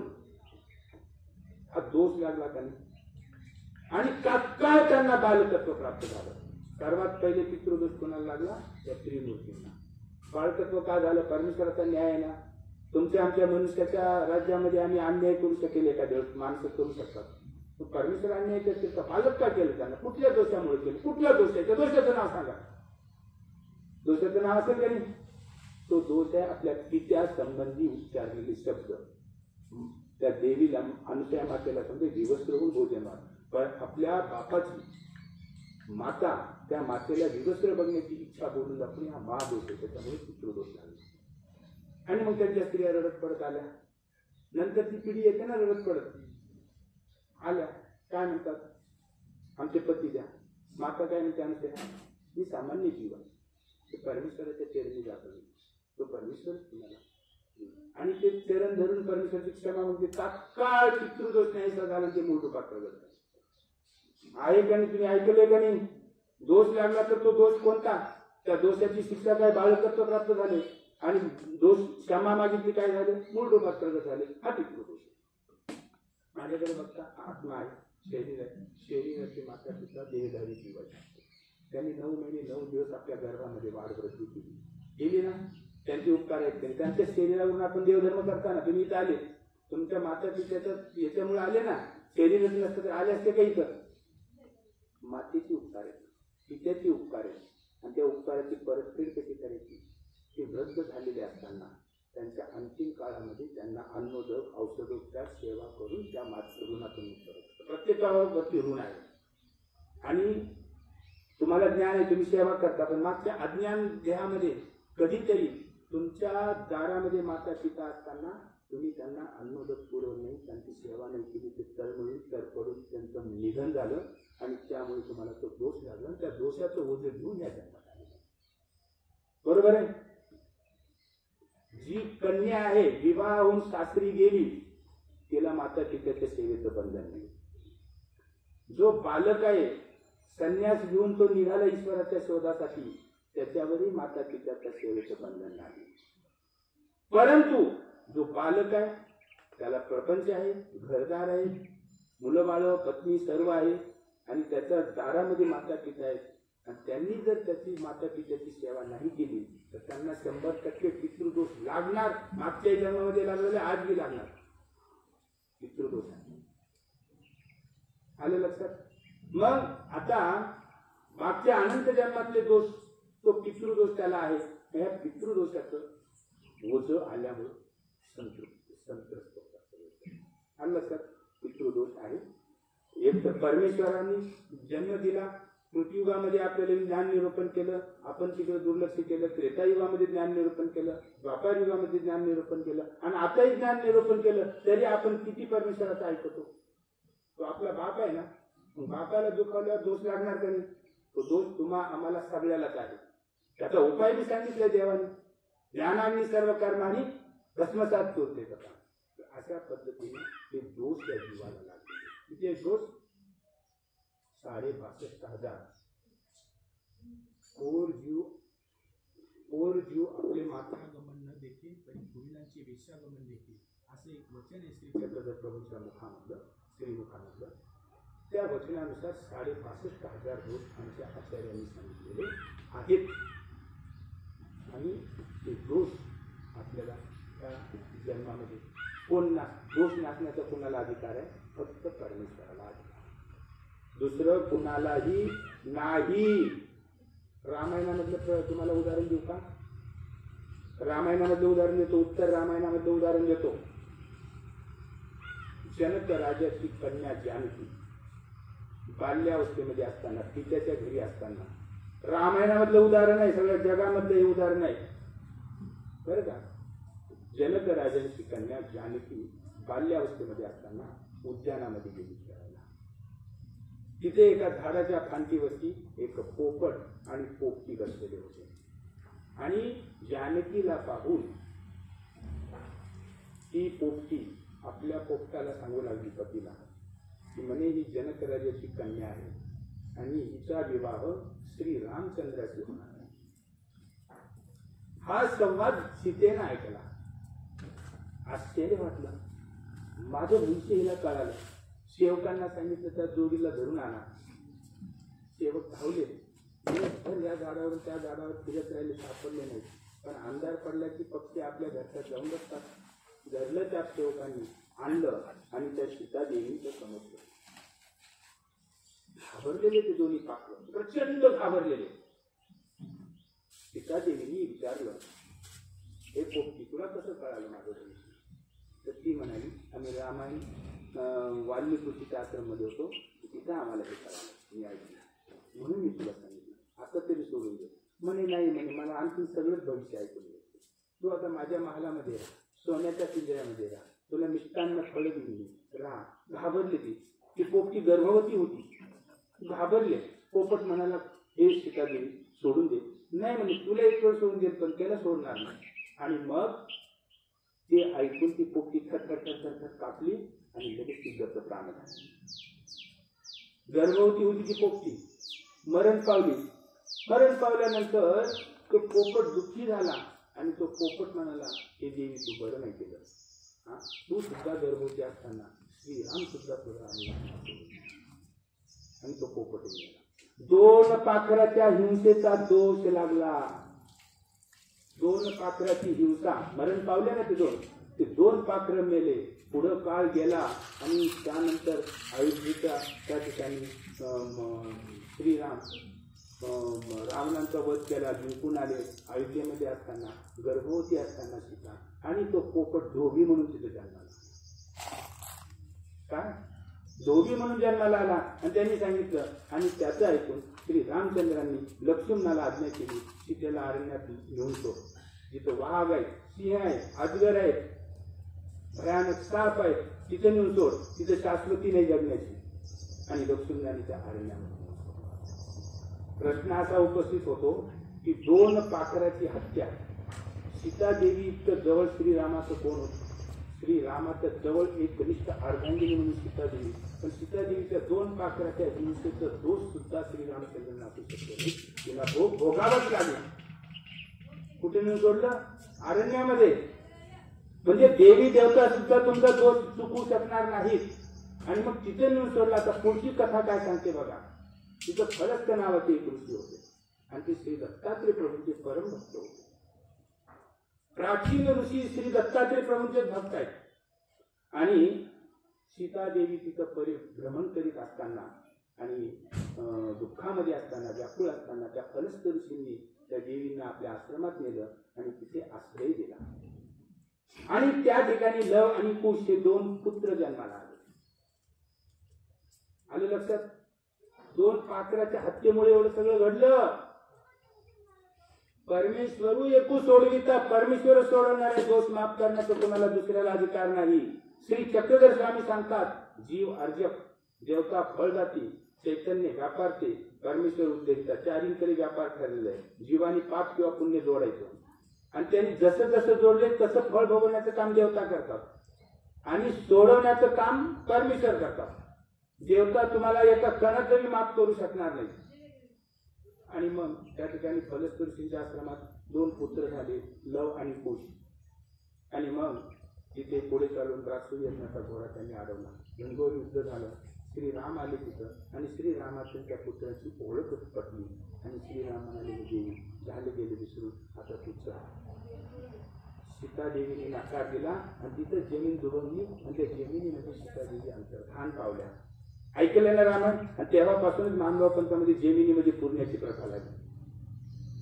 लोक म्हणतात आम्ही जाळतो प्रेताला, मानगाव लोक पुरतात. ते कसलं वेगळं? तिथं जे पवित्र असतात, जे एकनिष्ठ भक्ती करणारे असतात, जे पतिव्रता भक्ती करणारे असतात, त्यांचं प्रेत पुरल्या जातं, जमिनीच्या पोटात ठेवल्या जातो. ऋषी मुनी साधू संत यांना जळत नाही, त्यांना जमिनीच्या पोटात ठेवतात. जे एकनिष्ठ असतात, जे ज्ञानी असतात, त्यांना शरीरामध्ये कुठल्याही मोहमाया असतील, त्यांना जमिनीच्या पोटात ठेवतात. तिथून प्रथा सुरू झाली. लक्षात घ्या, आजूबाजूच्या लोकांना सांगा, जमिनीच्या पोटात जळत झाली. प्रचंड दुःख झालं श्रीरामांना. आणि कलश ऋषीला सद्गतीत म्हणाले की मला स्त्री हत्या करता, कारण माझ्यामुळे हे सगळं घडलं, मला एकत्र सुटका पाहिजे. कलश ऋषी काय म्हणाले, हे श्री रामचंद्रा, तुला फक्त श्री दत्तात्रय प्रभू याच्यापासून मुक्ती दिली आणि मला श्री दत्तात्रय प्रभूंचं दर्शन झाला. म्हणजे स्मरणाशिवाय तो प्रभू कोणाला बसवत नाही. आणि मग ते स्मरणाला बसले आणि श्री दत्तात्रय प्रभू त्या ठिकाणी प्रगट झाले. उठून दोघांनी नमस्कार केला, दंडवत केला आणि मग सांगितलं की हे प्रभू, आणि मला दोष लागलेला आहे, त्या दोषापासून मला मुक्त. तुम्ही त्यासाठी तिथे आलेले, त्यासाठी आले, कुठला ना कुठला दोष घडलेला आहे, 62,000 दोष आहे ना, त्याच्यातून मुक्ती होण्यासाठी आले तुम्ही, कशासाठी? त्यासाठी झालेले. मला श्री प्रभूंनी सांगितलं, रामा इथं बाण मारा, आणि श्री रामचंद्रांनी जमिनीत बाण मारला. तिथून पाताळ गंगा प्रगट झाली. की बाणगंगा अजूनही आहे फलटणला, तुम्ही जाऊन बघा. बाणगंगा तुम्ही ऐकले की नाही? बाणगंगेच्या तीरी फलटण नगरी, आणि तिथून ती नदी प्रगट झाली. आणि मग श्री दत्तात्रय प्रभूंचे श्री चरण कलश घेतले, आणि मग श्री रामचंद्रांनी श्री दत्तात्रय प्रभूंचे चरणोदक घेतलं, आणि चरणोदक घेतल्याबरोबर त्याच्या दोषापासून मुक्त झाले. परमेश्वर एक सोड घेता. आणि म्हणून या जगामध्ये तुम्ही किती फिरा, देवी देवतांना सुद्धा शाप लागलेले, त्या देवी देवतांना सुद्धा अनेक प्रकारचे संकट आलेले, पण परमेश्वर त्याच्यापासून सोडविणार आहे. परमेश्वरी एकूण सोडविता. अशा पद्धतीनं हे इथले पितृऋषी जी आहे तुम्ही या ठिकाणी आलेले आहे. तुम्हाला सांगितलेलं सगळं पालन करायचं इथं, कारण श्री दत्तात्रय प्रभूंच्या आणि पंच अवतार करणे श्री चक्रवर्ती प्रभूंच्या कृपेने ते सगळं घडून येणार आहे. तुमची जेवढी श्रद्धा उच्च होती तेवढी श्रद्धा विश्वासी प्रसन्नता तुम्हाला लाभणार आहे. आता नागपाचेला उदक घेतलं, आपल्याला तिकडे जायचे. त्याच्यानंतर विधी झाल्यानंतर नारळ बांधायचं, 6 महिने नंदादीपाची सेवा इथे चालणार आहे. आणि त्याच्यानंतर कुणाला पण परिवारातील एकाला, तुमचा एक विधी, तुम्हाला एकाला, यांचा एक विधी, त्यांना एकाला काय करावं लागणार आहे? 6 महिने उपहाराचं भोजन करावं लागणार. कुणी बी त्यांच्याच हाताने गंधाचं करावं.